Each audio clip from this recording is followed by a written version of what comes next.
വൻ കാര്യങ്ങളെ കർത്താവ് ചെയ്യുന്നല്ലോ. ഞങ്ങളുടെ വലിയ പ്രവൃത്തി കണ്ട് ഇന്ന് ആസ്വദിക്കുവാൻ ദൈവം ഞങ്ങളെ സഹായിക്കുന്നു. എല്ലാ മേഖലയിലും ഞങ്ങൾ ഇന്ന് ഫലം കായ്ക്കും. ഒരു സ്ഥലത്ത് പോലും ഞങ്ങൾ തകർന്നു പോകത്തില്ല. നന്മ കൊണ്ട് സ്വർഗം ഞങ്ങളെ നിറയ്ക്കുന്നതിന് നന്ദി പറയുന്നു. യേശുവിൻ്റെ അധികാരമുള്ള നാമത്തിൽ തന്നെ ആമേൻ. ഹല്ലേലൂയ. കർത്താവ് നമ്മളെ സകലത്തിലും ഇന്ന് സൂക്ഷിക്കുന്നല്ലോ. സകല കാര്യത്തിലും ദൈവം നമ്മളെ അനുഗ്രഹമാക്കി മാറ്റുന്നു.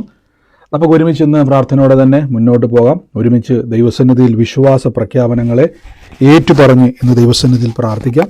എൻ്റെ കൂടെ ഇന്ന് പറഞ്ഞാട്ടെ, കാൽവരി ക്രൂശിൽ കർത്താവ് എൻ്റെ പാപത്തെയും എൻ്റെ ശാപത്തെയും തൻ്റെ ശരീരത്തിൽ വഹിച്ചതിനാൽ ഞാൻ ഇനി പാപിയല്ല, നീതിമാനും അനുഗ്രഹിക്കപ്പെട്ടവനുമാണ്.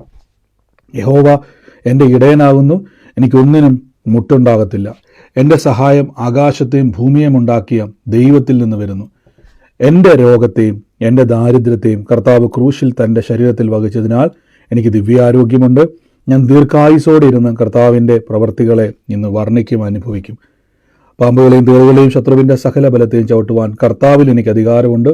ഒന്നും ഒരിക്കലും ഒരു ദോഷവും എനിക്ക് വരുത്തത്തില്ല. ഭൂലോകത്തിൻ്റെ അറ്റത്തോളം പോയി സകല സൃഷ്ടിയോടും ഇന്ന് സുവിശേഷം പ്രസംഗിപ്പാനും രോഗികളെ ഇന്ന് സൗഖ്യമാക്കുവാനും ഭൂതങ്ങളെ ഇന്ന് പുറത്താക്കുവാനും അത്ഭുതങ്ങളും അടയാളങ്ങളും എന്നിലൂടെ വരുവാൻ കർത്താവ് എന്നെ അഭിഷേകം ചെയ്തിരിക്കുന്നു. ആമേൻ. കർത്താവിൻ്റെ വലിയ പ്രവൃത്തികൾക്കായി ഞാൻ ദൈവത്തെ സ്തുതിക്കുന്നു. നമുക്ക് ഒരുമിച്ച് ഒരുമനപ്പെട്ട് ദൈവസന്നിധിയിൽ നിന്ന് മുന്നോട്ട് പോകാം. കർത്താവിൻ്റെ കൃപ നമ്മുടെ ജീവിതത്തിൽ എത്രത്തോളം വ്യാപരിക്കുന്നതിനായി ഞാൻ ദൈവത്തെ സ്തുതിക്കുന്നു. ദൈവത്തിൻ്റെ കൃപ നമ്മുടെ ജീവിതത്തിൽ അത്യന്തം വർദ്ധിക്കുന്നല്ലോ. നമുക്ക് ദൈവസന്നിധിയിൽ പ്രാർത്ഥിക്കാം. ഇന്നലെ കേട്ട വചന ഭാഗം ആരെങ്കിലും ഓർമ്മയുള്ളവരാരെങ്കിലും ഉണ്ടോ? വചന ചിന്തയാണ്, ഭാഗമല്ല, ചിന്ത. എന്തിനെ പറ്റി ചിന്തിച്ചത്? ദൈവത്തോട് ആമേൻ. അപ്പം നമ്മൾ നിരപ്പിൻ്റെ ശുശ്രൂഷയെ പറ്റി കേൾക്കുവാൻ ഇടയായി തീർന്നല്ലേ? നിരപ്പിൻ്റെ ശുശ്രൂഷ. ഒരു മിനിറ്റ്, എല്ലാവരും ഒന്ന് വെയിറ്റ് ചെയ്യണം.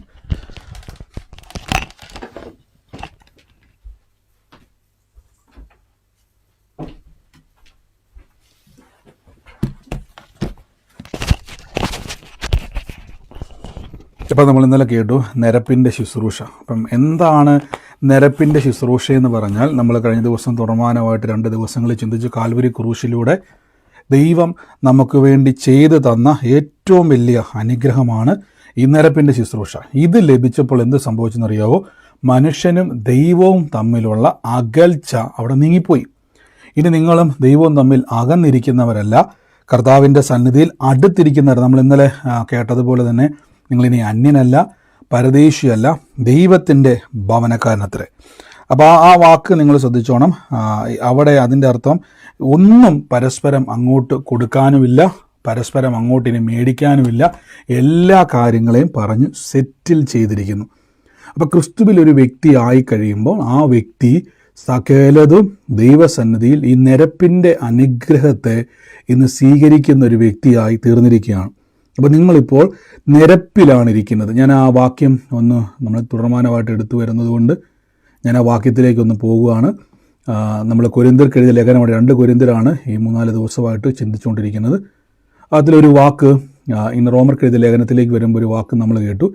ശത്രുക്കളായിരിക്കുമ്പോൾ തന്നെ പുത്രൻ്റെ മരണത്താൽ ദൈവത്തോട് നിരപ്പ് വന്നു എങ്കിൽ നിരന്ന ശേഷം നാം എത്ര അധികമായി, നിങ്ങൾ ഈ വാക്ക് നോക്കിയാണ്, നിരന്ന ശേഷം. റീകൺസിലേഷൻ എന്നൊരു വാക്കാണ് അവിടെ കൊടുത്തിരിക്കുന്നത്. അതിൻ്റെ അർത്ഥം അങ്ങോട്ടും ഇങ്ങോട്ടും ഒന്നും ഇനി പറയാനില്ല, എല്ലാ കാര്യങ്ങളും കംപ്ലീറ്റായി സെറ്റിൽ ചെയ്തിരിക്കുന്നു എന്നർത്ഥമാണ് അവിടെ വന്നിരിക്കുന്നത്. നിരന്ന ശേഷം. ഈ വാക്ക് നിങ്ങൾ നോക്കി, നിരപ്പ് വരുന്നതിന് മുമ്പും നിരപ്പ് വന്നതിന് ശേഷവും. അപ്പോൾ ഒരു വ്യക്തി യേശുവിനെ കർത്താവിൻ്റെ രക്ഷിതാവുമായി സ്വീകരിച്ചതിന് ശേഷം നിങ്ങൾക്ക് മുൻകാലത്തിലൊരു ചരിത്രമുണ്ട്. അതാണ് നിങ്ങൾ പഴയ നിയമം വായിക്കുന്ന സമയത്ത് നിരപ്പ് വന്നിട്ടുണ്ടോ ഇല്ലയോ? പഴയ നിയമ കാലഘട്ടത്തിൽ ദൈവവുമായിട്ട് മനുഷ്യർക്ക് നിരപ്പ് വന്നിട്ടുണ്ടോ?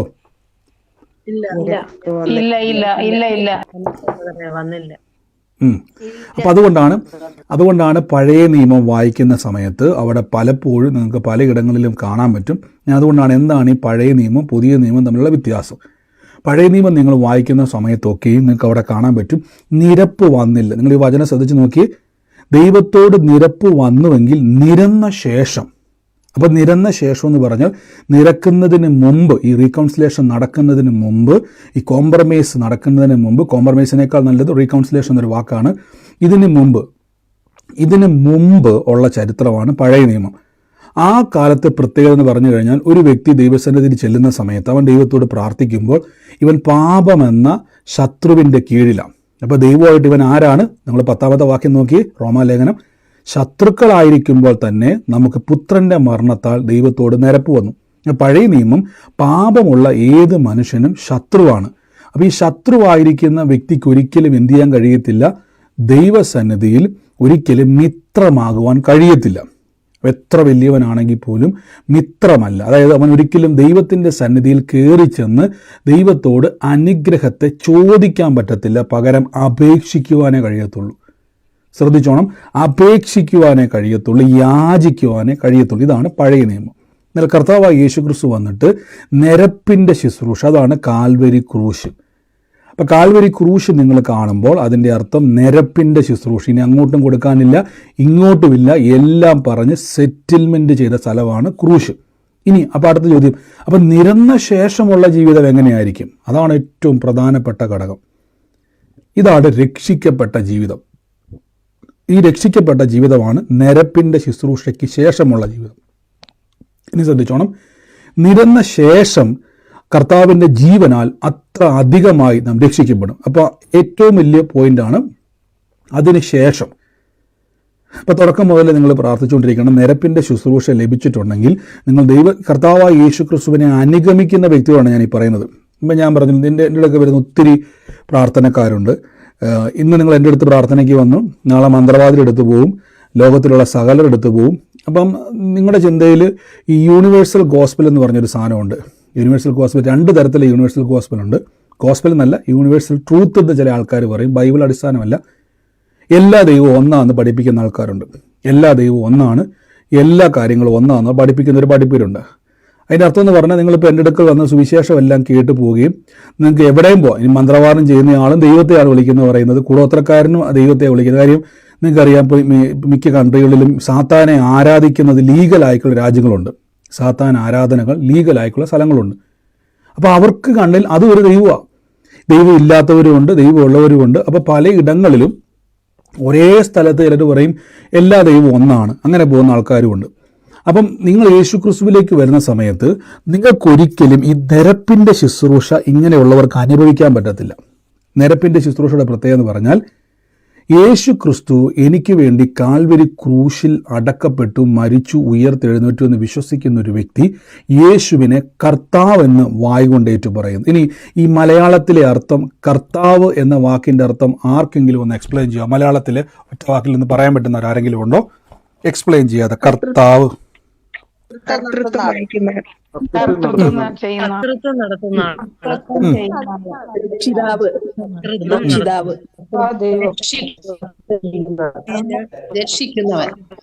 അധികാരി അധികാരി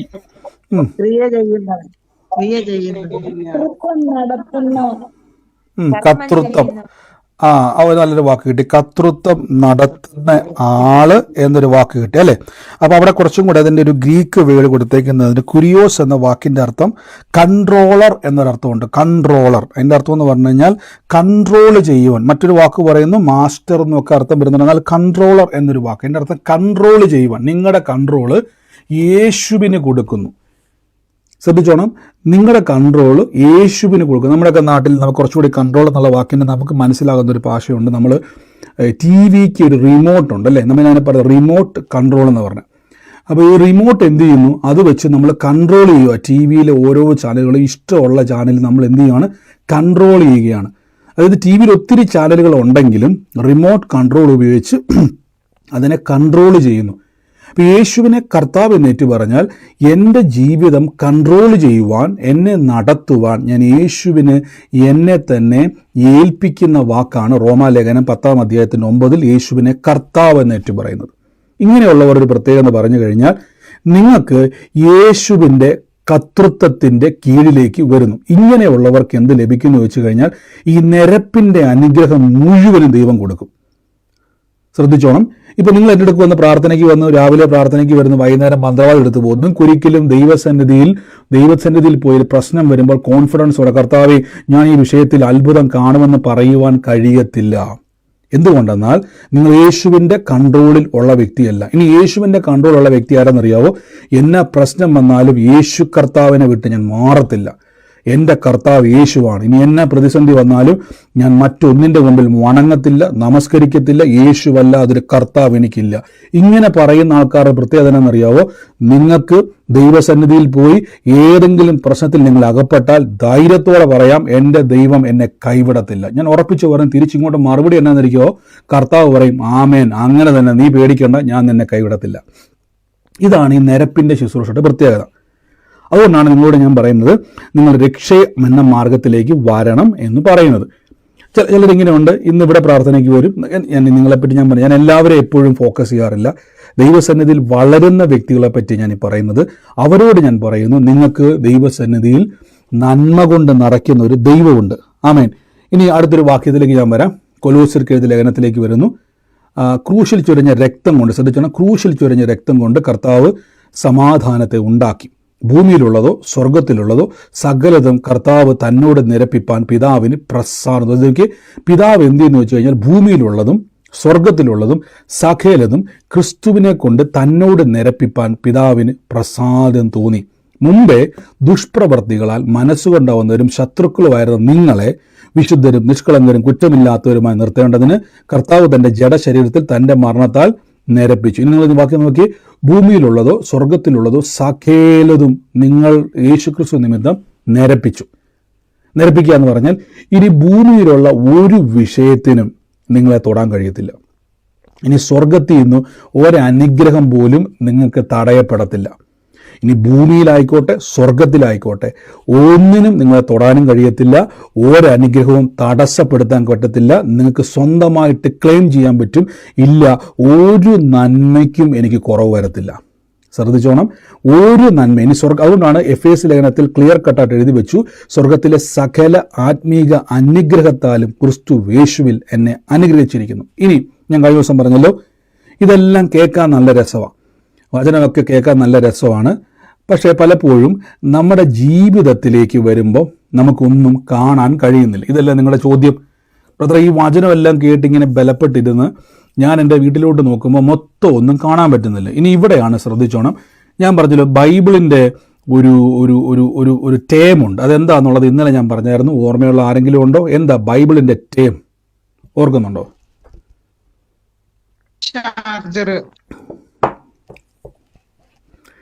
ബൈബിളിൻ്റെ ഒരു ടേം.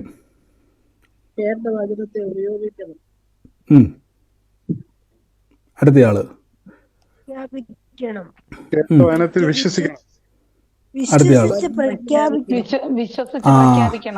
അത് തന്നെ, ഇത് കേൾക്കാൻ വേണ്ടി. ഇതാണ് ബൈബിളിന്റെ ടേം. ഞാൻ പറഞ്ഞില്ല, മൊബൈൽ മേടിച്ചാൽ ചാർജർ കുത്തിയെങ്കിൽ മാത്രമേ അത് ഉപയോഗിക്കൂ. അതാണ് അതിന്റെ ടേം. അങ്ങനെ മാത്രമേ അത് ഉപയോഗിക്കാൻ പറ്റത്തുള്ളൂ. ചാർജർ ഇല്ലാതെ നിങ്ങൾ എത്ര വില കൊടുത്ത് 10 ലക്ഷം രൂപയുടെ മൊബൈൽ മേടിച്ചെന്ന് പറഞ്ഞാലും അതിന് ചാർജർ ഇല്ല എങ്കിൽ അത് ഒന്നിനും കൊള്ളത്തില്ല. അത് യൂസ് അല്ല. അത് യൂസ്ഫുൾ ആകണമെങ്കിൽ അത് ചാർജർ പ്ലഗ് ചെയ്യണം. ഇതേപോലെ തന്നെ ബൈബിൾ ഇത് മുഴുവനും ദൈവം അനുഗ്രഹം വരണമെങ്കിൽ നിങ്ങൾ ചെയ്യേണ്ട ഒരു പ്രധാന ഘടകമുണ്ട്. ഒന്ന്, വിശ്വസിക്കണം. അപ്പോൾ നിങ്ങൾ പറയുന്നുണ്ട്, ബ്രദറെ ഞാൻ വിശ്വസിക്കുന്നുണ്ട് ബ്രദറെ. രണ്ടാമത്തെ കാര്യമാണ് നമുക്ക് ബുദ്ധിമുട്ടായിട്ടുള്ളത്. ബുദ്ധിമുട്ടെന്ന് പറഞ്ഞാൽ ഞാൻ പറയാം, അനുഗ്രഹം കിട്ടണോ, നിങ്ങൾ ആ ഒരു മല കയറി തിരിച്ചു വരാൻ പറഞ്ഞാൽ നിങ്ങൾ റെഡിയാണ്, അല്ലേ? മല കയറി തിരിച്ചു വരാൻ റെഡിയാണ്.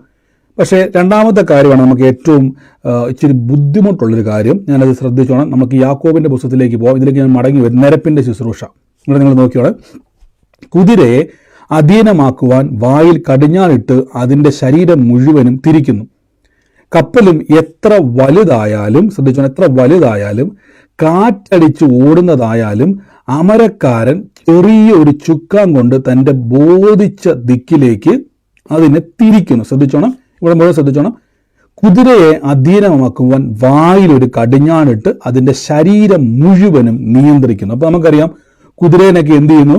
ഒരു കടിഞ്ഞാണിട്ടുകൊണ്ട്, നമ്മുടെ നാട്ടിലൊക്കെ പറഞ്ഞാൽ മൂക്കുകയറൊക്കെ ഇട്ടുകൊണ്ട് പശുവിനെയൊക്കെ ഇട്ടിരിക്കുന്നത് പോലെ കുതിര എന്ത് ചെയ്യുന്നുണ്ട്? കടിഞ്ഞാൺ കൊണ്ട് അതിനെ നിയന്ത്രിക്കുന്നുണ്ട്. അടുത്ത വാക്യത്തിൽ വലിയ കപ്പലും, വലിയ പടുകൂറ്റൻ കപ്പൽ നിയന്ത്രിക്കുന്നത് ചെറിയൊരു എന്താ പറയുക സ്റ്റിയറിംഗ് കൊണ്ട്, അല്ലെ? ചുക്ക എന്ന് പറയും. സ്റ്റിയറിംഗ് കൊണ്ടാണ് അത് ഏത് ദിക്കിലേക്ക് തനിക്ക് ബോധിച്ച ദിക്കിലേക്ക് തിരിക്കുന്നു. ഇവിടെ നിങ്ങൾ ശ്രദ്ധിച്ചോണം, തനിക്ക് ബോധിച്ച ദിക്കിലേക്ക് തിരിക്കുന്നു. എൻ്റെ കൂടെ എന്ന് പറഞ്ഞ് തനിക്ക് ബോധിച്ച ദിക്കിലേക്ക് തിരിക്കുന്നു പറ. തനിക്ക് ബോധിച്ച ദിക്കിലേക്ക് തിരിക്കുന്നു. അപ്പൊ നിങ്ങൾ ഈ വാക്ക് മറക്കല്ല്. ഒരു കപ്പൽ എത്ര വലുതാണെങ്കിലും ഇടത്തോട്ട് തിരിയണമെങ്കിലും വലത്തോട്ട് തിരിയണമെങ്കിലും എന്ത് വിചാരിക്കണം? ഈ ചുക്കാനുള്ള ഒരു നല്ലൊരു മലയാളം വാക്കാണ്.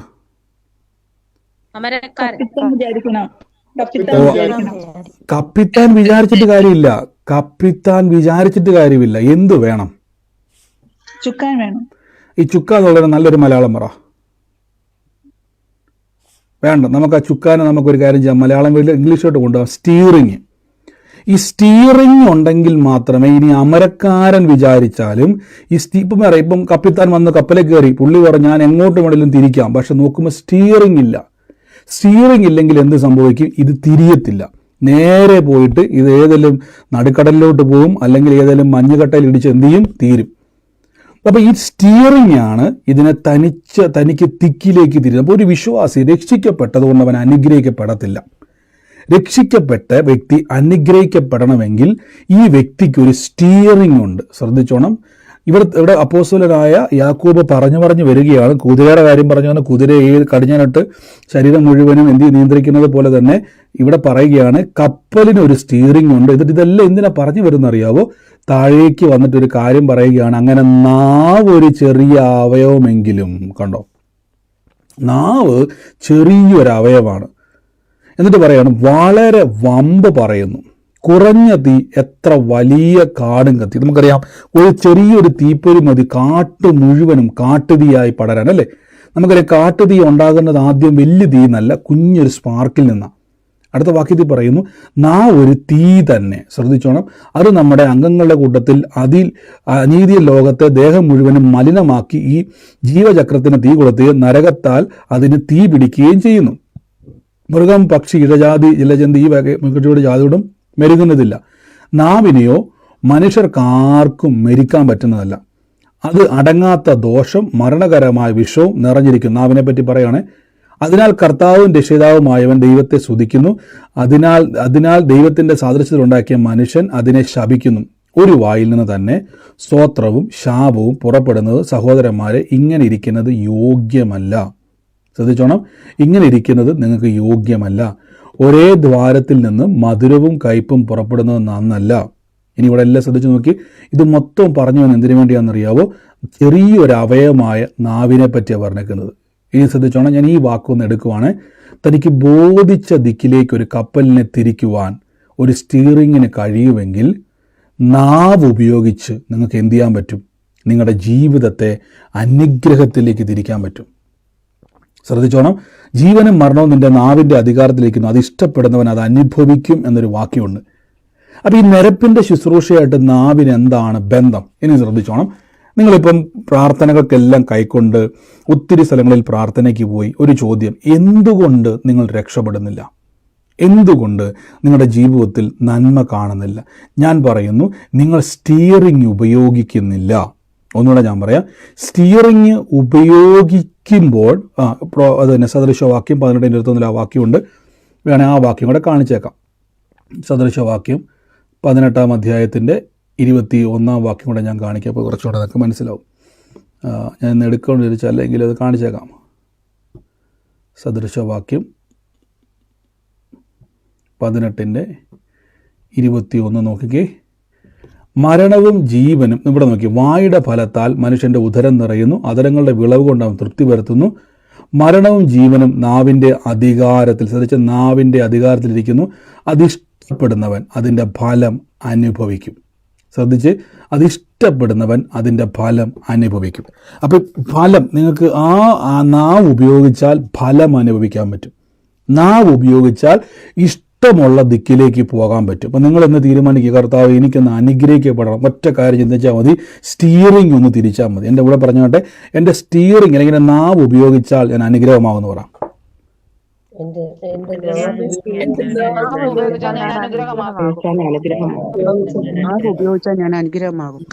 ആമേൻ. ഇനി ശ്രദ്ധിച്ചോണം. അപ്പോൾ എന്താണ് ഈ നാവിന് പ്രത്യേകം? അപ്പോൾ നിങ്ങൾ പറയാം, ബ്രദറെ ഞാൻ ഇഷ്ടം പോലെ വചനം കേൾക്കുന്നുണ്ട്, ഒത്തിരി പ്രാർത്ഥനയിൽ പങ്കുചേരുന്നുണ്ട്, ഒത്തിരി വചനം വായിക്കുന്നുണ്ട്, ഒത്തിരി ക്ലാസ് ഞാൻ കേൾക്കുന്നുണ്ട്, പക്ഷേ എൻ്റെ ജീവിതത്തിൽ മാറ്റം ഉണ്ടാകുന്നില്ല. അപ്പം ഞാൻ പറഞ്ഞല്ലോ, അതിന് മാറ്റം ഉണ്ടാകാത്തതിൻ്റെ കാരണം നിങ്ങളുടെ സ്റ്റിയറിങ് നിങ്ങൾ യൂസ് ചെയ്യുന്നില്ല. അതായത് നിങ്ങൾ അനുഗ്രഹത്തിലേക്ക് പോകണമെന്ന ദൈവത്തിൻ്റെ ആഗ്രഹം, പക്ഷെ ഇപ്പോൾ നിങ്ങൾ പൊക്കോണ്ടിരിക്കുന്ന നടുക്കടലിലേക്കാണ്. ഇനി എന്ത് ചെയ്യണം? ആ സ്റ്റിയറിങ് പിടിച്ച് തിരിക്കുക. ഇനി എങ്ങനെയാണ് സ്റ്റിയറിങ് തിരിക്കുന്നത്? നിങ്ങൾ മറക്കരുത്, ഞാൻ ആ വാക്യത്തിലേക്ക് വരുന്നുണ്ട്. യാക്കോബിൻ്റെ ലേഖനം മറക്കല്ലേ, ബോധിച്ച ദിക്കിലേക്ക് തിരിക്കുന്നു. ഇനി ഇവിടെ നോക്കണം, ഇവിടെ നിങ്ങൾ നോക്കിയാൽ പറ്റും. നമ്മൾ ഇവിടെ നോക്കിയാൽ ക്രൂശിൽ വെച്ച്, കൊലോസി ലേഖനമാണ്, കൊലോസി ലേഖനം 3-ാം അധ്യായത്തിൻ്റെ 16-ാമത്തെ വാക്യമാണ്. ക്രൂശിൽ വെച്ച് ശത്രുത്വം ഇല്ലാതാക്കി.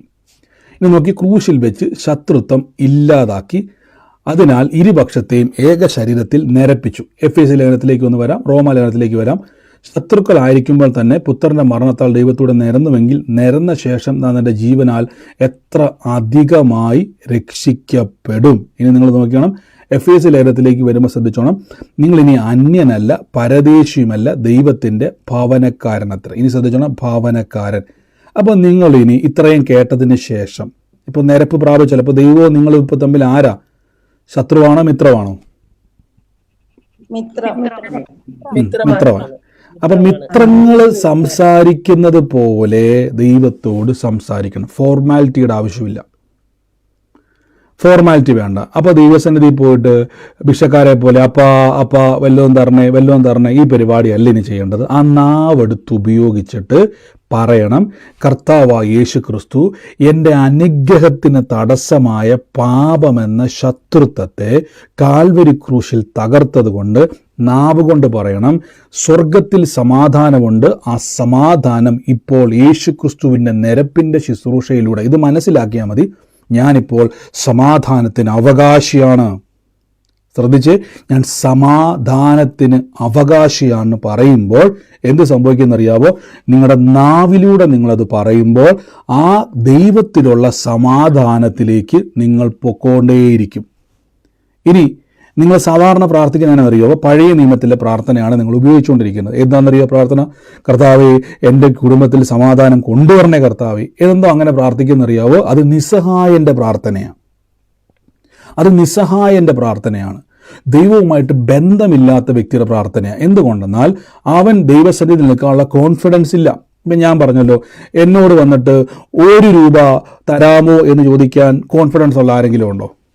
1 രൂപ ബ്രദറെ തരാമോ എന്ന് ചോദിക്കുന്നത് ഇല്ലേ? 1 രൂപ ചോദിക്കും. 1 രൂപ എങ്ങനെ ബ്രദർ ചോദിക്കുന്നത്? 1 രൂപ പോട്ടെ, ഞാൻ നിങ്ങൾക്ക് വേണേൽ മനസ്സിലാകുന്ന ഒരു ഉദാഹരണം പറയാം. ഞാനും നിങ്ങളും ബസ് സ്റ്റോപ്പിൽ നിൽക്കുക, നിങ്ങളിലാണെങ്കിൽ 1 രൂപ ഇല്ല, 1 രൂപ നിങ്ങൾക്ക് ആവശ്യമുണ്ട്. അപ്പം നമ്മൾ തമ്മിൽ നല്ല ബന്ധമാണ്. ഒരു 5-6 വർഷമായിട്ട് നമ്മൾ രണ്ടുപേരും, നമ്മളെല്ലാവരും ഇപ്പോൾ എന്ത് ചെയ്തുകൊണ്ടിരിക്കുക? നല്ല ബന്ധത്തിലാണ്. അപ്പോൾ ഈ നല്ല ബന്ധത്തിൽ നിൽക്കുന്നതുകൊണ്ട് നമ്മളെല്ലാ ദിവസവും കാണും. 6 വർഷമായിട്ട് നമ്മൾ നിൽക്കുന്നതുകൊണ്ട് നമ്മൾ രണ്ടുപേരും ഒരേ ബസ് സ്റ്റോപ്പിൽ നിൽക്കുമ്പോൾ നിങ്ങൾ നോക്കും, പേഴ്സിൽ 1 രൂപയില്ല. നിങ്ങൾ എന്നോട് ചോദിക്കും, ബ്രദറെ എനിക്കൊരു 1 രൂപ തരണമെന്നാണോ 1 രൂപ വേണമെന്നാണോ പറയുന്നത്? ബന്ധത്തിൽ നിന്നുകൊണ്ട് എന്നാ പറയുന്നത്? പറ, ബന്ധത്തിൽ നിന്നുകൊണ്ട് എന്നാ പറയുന്നത്?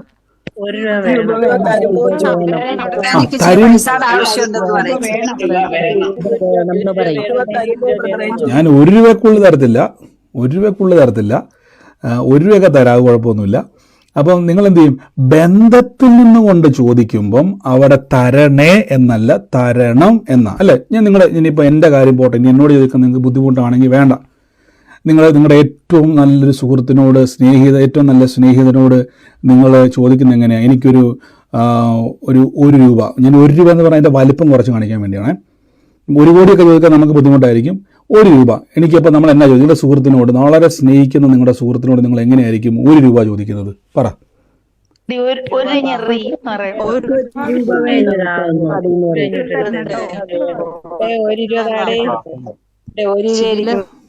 നിങ്ങൾ പറഞ്ഞു ഒത്തിരി ക്ലോസ് ആകണ്ട. അപ്പോൾ 1 രൂപ വേണം എന്ന് എന്ത് ചെയ്യും? നമ്മൾ പറയും 1 രൂപ വേണം. അപ്പോൾ ആ വേണം എന്ന് പറയുന്നത് ബന്ധമാണ്. തരണേ എന്ന് പറയുന്നത് അകൽച്ചയാണ്. ₹1 തരണം കേട്ടോ, എനിക്ക് ഭയങ്കര ആവശ്യം. അത് അകൽച്ചയാണെങ്കിൽ ക്ലോസ് ആയിട്ടുള്ളൊരു സുഹൃത്തിനോട് വേണം എന്നൊരു വാക്ക്. അപ്പോൾ നിങ്ങൾ മനസ്സിലായോ ആ ഗ്രാമർ വ്യത്യാസം കണ്ടോ? നമ്മൾ ഉപയോഗിക്കുന്ന ഒരു ടേമിന് വ്യത്യാസം വന്നു കണ്ടോ? നമ്മൾ ബന്ധത്തിൽ നിൽക്കുമ്പം വേണമെന്നും അകന്ന് നിൽക്കുമ്പോൾ തരണേ എന്നാവും. ഇത് രണ്ടും വാക്ക് തമ്മിൽ വ്യത്യാസമുണ്ട്. അപ്പോൾ നിങ്ങൾ ഇനി അന്യനല്ല, പരദേശിയല്ല. അപ്പം നാവ് കൊണ്ട് ദൈവസന്നിധിയിൽ കർത്താവേ എനിക്കത് വേണം, അപ്പോൾ എനിക്ക് അത്ഭുതം വേണം എന്ന് പറയുമ്പോൾ കുറേ ചോദ്യങ്ങൾ വരും. ഇതിനൊക്കെ അത്ഭുതം കിട്ടാൻ യോഗ്യത എന്തുവാ? യോഗ്യത പറയണം, യേശു നിരപ്പിച്ചു. 2, ഇപ്പം ഞാനും ദൈവവും തമ്മിൽ ഭയങ്കര ക്ലോസാ. എന്നാ തെളിവ്? വായിച്ചേ, ഈ വാക്യം വായിച്ച്, എഫീസിലെല്ലാം വായിച്ച്. ഇനി ഞാൻ അന്യനല്ല, പരദേശിയല്ല, വിശുദ്ധന്മാരുടെ സഹപൗരന്മാരും ദൈവത്തിൻ്റെ ഭവനക്കാരനും അത്രയും. ഇപ്പം ബന്ധം മനസ്സിലായോ? ഈ ബന്ധത്തിൽ നിന്നുകൊണ്ടാണ് ഒരു നിരപ്പ് ലഭിച്ച വ്യക്തി ദൈവത്തോട് സംസാരിക്കേണ്ടത്. ഇതായിരിക്കണം നിങ്ങളുടെ പ്രാർത്ഥന. അല്ലാതെ അവിടെ പോയിട്ട് ഭിക്ഷക്കാരനെ പോലെ പ്രാർത്ഥിച്ചാൽ നിങ്ങൾ ജീവിതകാലം മുഴുവൻ ഭിക്ഷക്കാരനാണ്. ഭിക്ഷക്കാരന് പ്രത്യേകിച്ച് പ്രൊമോഷനൊന്നുമില്ല. ഭിക്ഷക്കാരൻ യാഴ്ച അവസാനമാവും മരിക്കും, ഒരു ഗുണവുമില്ല. പക്ഷെ പുത്രനെങ്കിലോ നിങ്ങൾ അവകാശിയാണ്. അപ്പൊ ദൈവത്തിന്റെ ഭവനക്കാരൻ നിരപ്പിന്റെ, ഇതാണ് നിരപ്പ് ശുശ്രൂഷ. നീ ശത്രുവല്ല, മിത്രവാ. അത് ഞാൻ പറഞ്ഞത് ക്ലോസ് ആയിട്ടുള്ള ഒരു ബന്ധമാണ്. ഈ ബന്ധത്തിൽ നിന്നുകൊണ്ട് നാം ദൈവത്തോട് എന്ത് പറയണം? എനിക്ക് കർത്താവെ വേണം. അപ്പൊ വേണമെന്ന് പറയുമ്പം മനസ്സിൻ്റെ അകത്ത് ചിന്ത വരുമ്പോൾ, അതുകൊണ്ട് ഞാൻ പറഞ്ഞു യേശുവിൽ കർത്തൃത്വം. നിങ്ങൾ ഇവിടെ വന്ന് പ്രാർത്ഥിച്ചിട്ട് ലോകം മുഴുവനും നേർച്ചയിട്ട് കാഴ്ചയിട്ട് വിഗ്രഹത്തെ ആരാധിച്ച് നടന്നിട്ട് ദൈവസന്നിധി വന്നിട്ട് വേണം എന്ന് പറഞ്ഞ് ഓടിക്കും കർത്താവ്. അതല്ല ഞാൻ ഈ പറഞ്ഞുകൊണ്ട് വരുന്നത്. യേശു എൻ്റെ കർത്താവ് എന്ന് വിശ്വസിക്കുന്ന വ്യക്തിയോട് ഞാൻ പറയുന്നു, ഫുൾ കോൺഫിഡൻസിൽ പറഞ്ഞു, എനിക്ക് അത്ഭുതം വേണം കർത്താവേ, എനിക്ക് എൻ്റെ തലമുറയുടെ സാക്ഷ്യം വേണം, എനിക്ക് എൻ്റെ കുടുംബത്തിൽ സമാധാനം വേണം. ഇത് ചോദിക്കുമ്പോൾ നിങ്ങളുടെ ധൈര്യം എന്നാണെന്നറിയാവോ? ഞാൻ ശത്രുവല്ല, എൻ്റെ ദൈവം എനിക്കിപ്പം മിത്രമാണ്. ഇനി എനിക്ക് തടയാൻ ഇനി ദൈവത്തിനത് തടയാൻ കഴിയത്തില്ല. ഞാൻ അങ്ങനെ പറയുമ്പോൾ ക്ഷമിക്കണം. ദൈവസന്നിധിയിൽ നിന്നും ഒരനുഗ്രഹവും ഇനി ആർക്കും തടയാൻ കഴിയത്തില്ല. എന്തുകൊണ്ടെന്നാൽ കർത്താവായ യേശു ക്രിസ്തു നിരപ്പിൻ്റെ ശുശ്രൂഷയിലൂടെ, നിങ്ങൾ ആ വാക്ക് നോക്കിക്കേ, കൊലോസ്യ ലേഖനത്തിലേക്ക് നമുക്ക് വരാം. ഭൂമിയിലുള്ളതോ സ്വർഗത്തിലുള്ളതോ സകലതും കർത്താവിനെ കൊണ്ട് നിരപ്പിപ്പാൻ പിതാവിന് പ്രസാദം തോന്നി. ഇനി വാക്ക് നോക്കിക്കേ, ഇനി ഭൂമിയിലുള്ളതിനോ സ്വർഗത്തിലുള്ളതിനോ സകലതും പിതാവിന് നിങ്ങളോട് നിരപ്പിപ്പാൻ പ്രസാദം തോന്നി. ശ്രദ്ധിച്ചോണം, പ്രസാദം തോന്നി. അപ്പോൾ രോഗത്തിന് വേണ്ടിയൊക്കെ പ്രാർത്ഥിക്കുന്നവർ തരണേ തരണേ തരണേ എന്നുള്ള പ്രാർത്ഥനയൊക്കെ എടുത്ത് ദൂരെ കളഞ്ഞിട്ട്, കർത്താവ് എനിക്ക് അത്ഭുതം വേണം, ഞാൻ യേശുവിൽ അവകാശിയാണ്, സൗഖ്യം എൻ്റെ ആവശ്യമല്ല, എനിക്ക് അവകാശമാണ്, അത്ഭുതം എൻ്റെ അവകാശമാണ്. ഇത് പറയുമ്പോൾ ക്രിസ്തുവിനെ നോക്കിയിട്ട് വേണം പറയാൻ. കർത്താവ് ക്രൂശിൽ നിങ്ങൾക്ക് വേണ്ടി എന്ത് ചെയ്തു?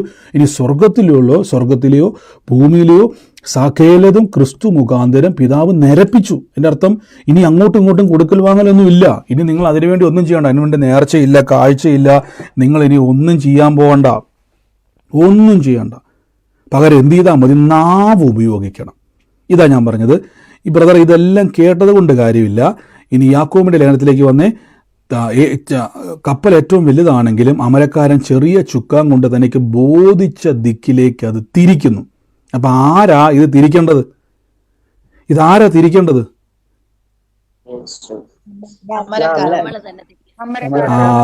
ഇവിടെ നിങ്ങൾ തന്നെ തിരിക്കണം. ഇവിടെ കുഴപ്പം, നിങ്ങൾ തന്നെ എന്ത് ചെയ്യണം? തിരിക്കണം. കണ്ടോ, നിങ്ങൾ തന്നെ. ബ്രദറെ ഞാൻ പറയുന്നുണ്ട് ബ്രദറെ, സ്റ്റിയറിങ് തിരിക്കുന്നത് എങ്ങനെയാണ്? നിങ്ങളിപ്പോൾ ഒരു വളവിലോട്ട് തിരിയുന്ന സമയത്ത് ചെറുതായിട്ടും തിരിക്കുമല്ല, വട്ടം കറക്കുക അല്ലേ? തിരിച്ച് നമ്മൾ കൊണ്ടുവരിക. അതേപോലെ തന്നെ തിരിക്കണം, പറഞ്ഞ് തിരിക്കണം. ഞാൻ യേശു ക്രിസ്തുവിൽ കർത്താവ് എന്നെ ക്രൂശിൽ നിരപ്പിച്ചത് കൊണ്ട് ഇതെല്ലാം നമ്മുടെ എല്ലാ നമുക്ക് ജീവിതത്തിൽ എന്തെല്ലാം നന്മ വേണം അതെല്ലാം കിട്ടുന്ന ദൈവത്തിൽ നിന്നാണ്.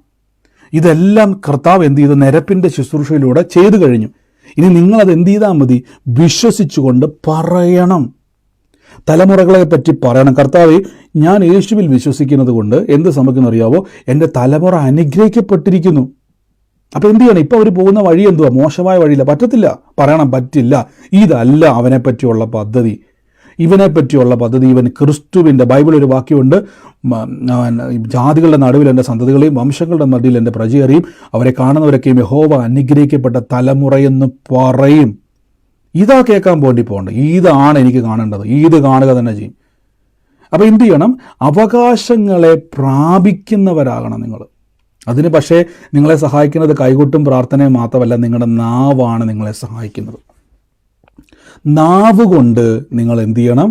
അത് പറയുമ്പോൾ നിങ്ങളുടെ മുമ്പിലേക്ക് അത് തുറന്നു വരും. ഞാൻ പറഞ്ഞു ഇതാണ് നമുക്ക് ഏറ്റവും, എന്നോട് പലരും ബ്രദറെ ഞാൻ വേണം മലയാറ്റൂർ പോകാം, അർത്തിങ്കിൽ പോകാം, എവിടെ വേണേലും പോകാം, പക്ഷേ എൻ്റെ ബ്രദറെ ഈ പറയുക എന്നുള്ളത് 2 ദിവസം പറയും, 3-ാം ദിവസം എന്നാ പറ്റുന്ന പറയാം ബ്രദറെ ഞാൻ അങ്ങ് ഡിപ്രഷനായി പോകും, പിന്നെ ബ്രദറെ ഞാൻ ഈ പരിപാടി നിർത്തും.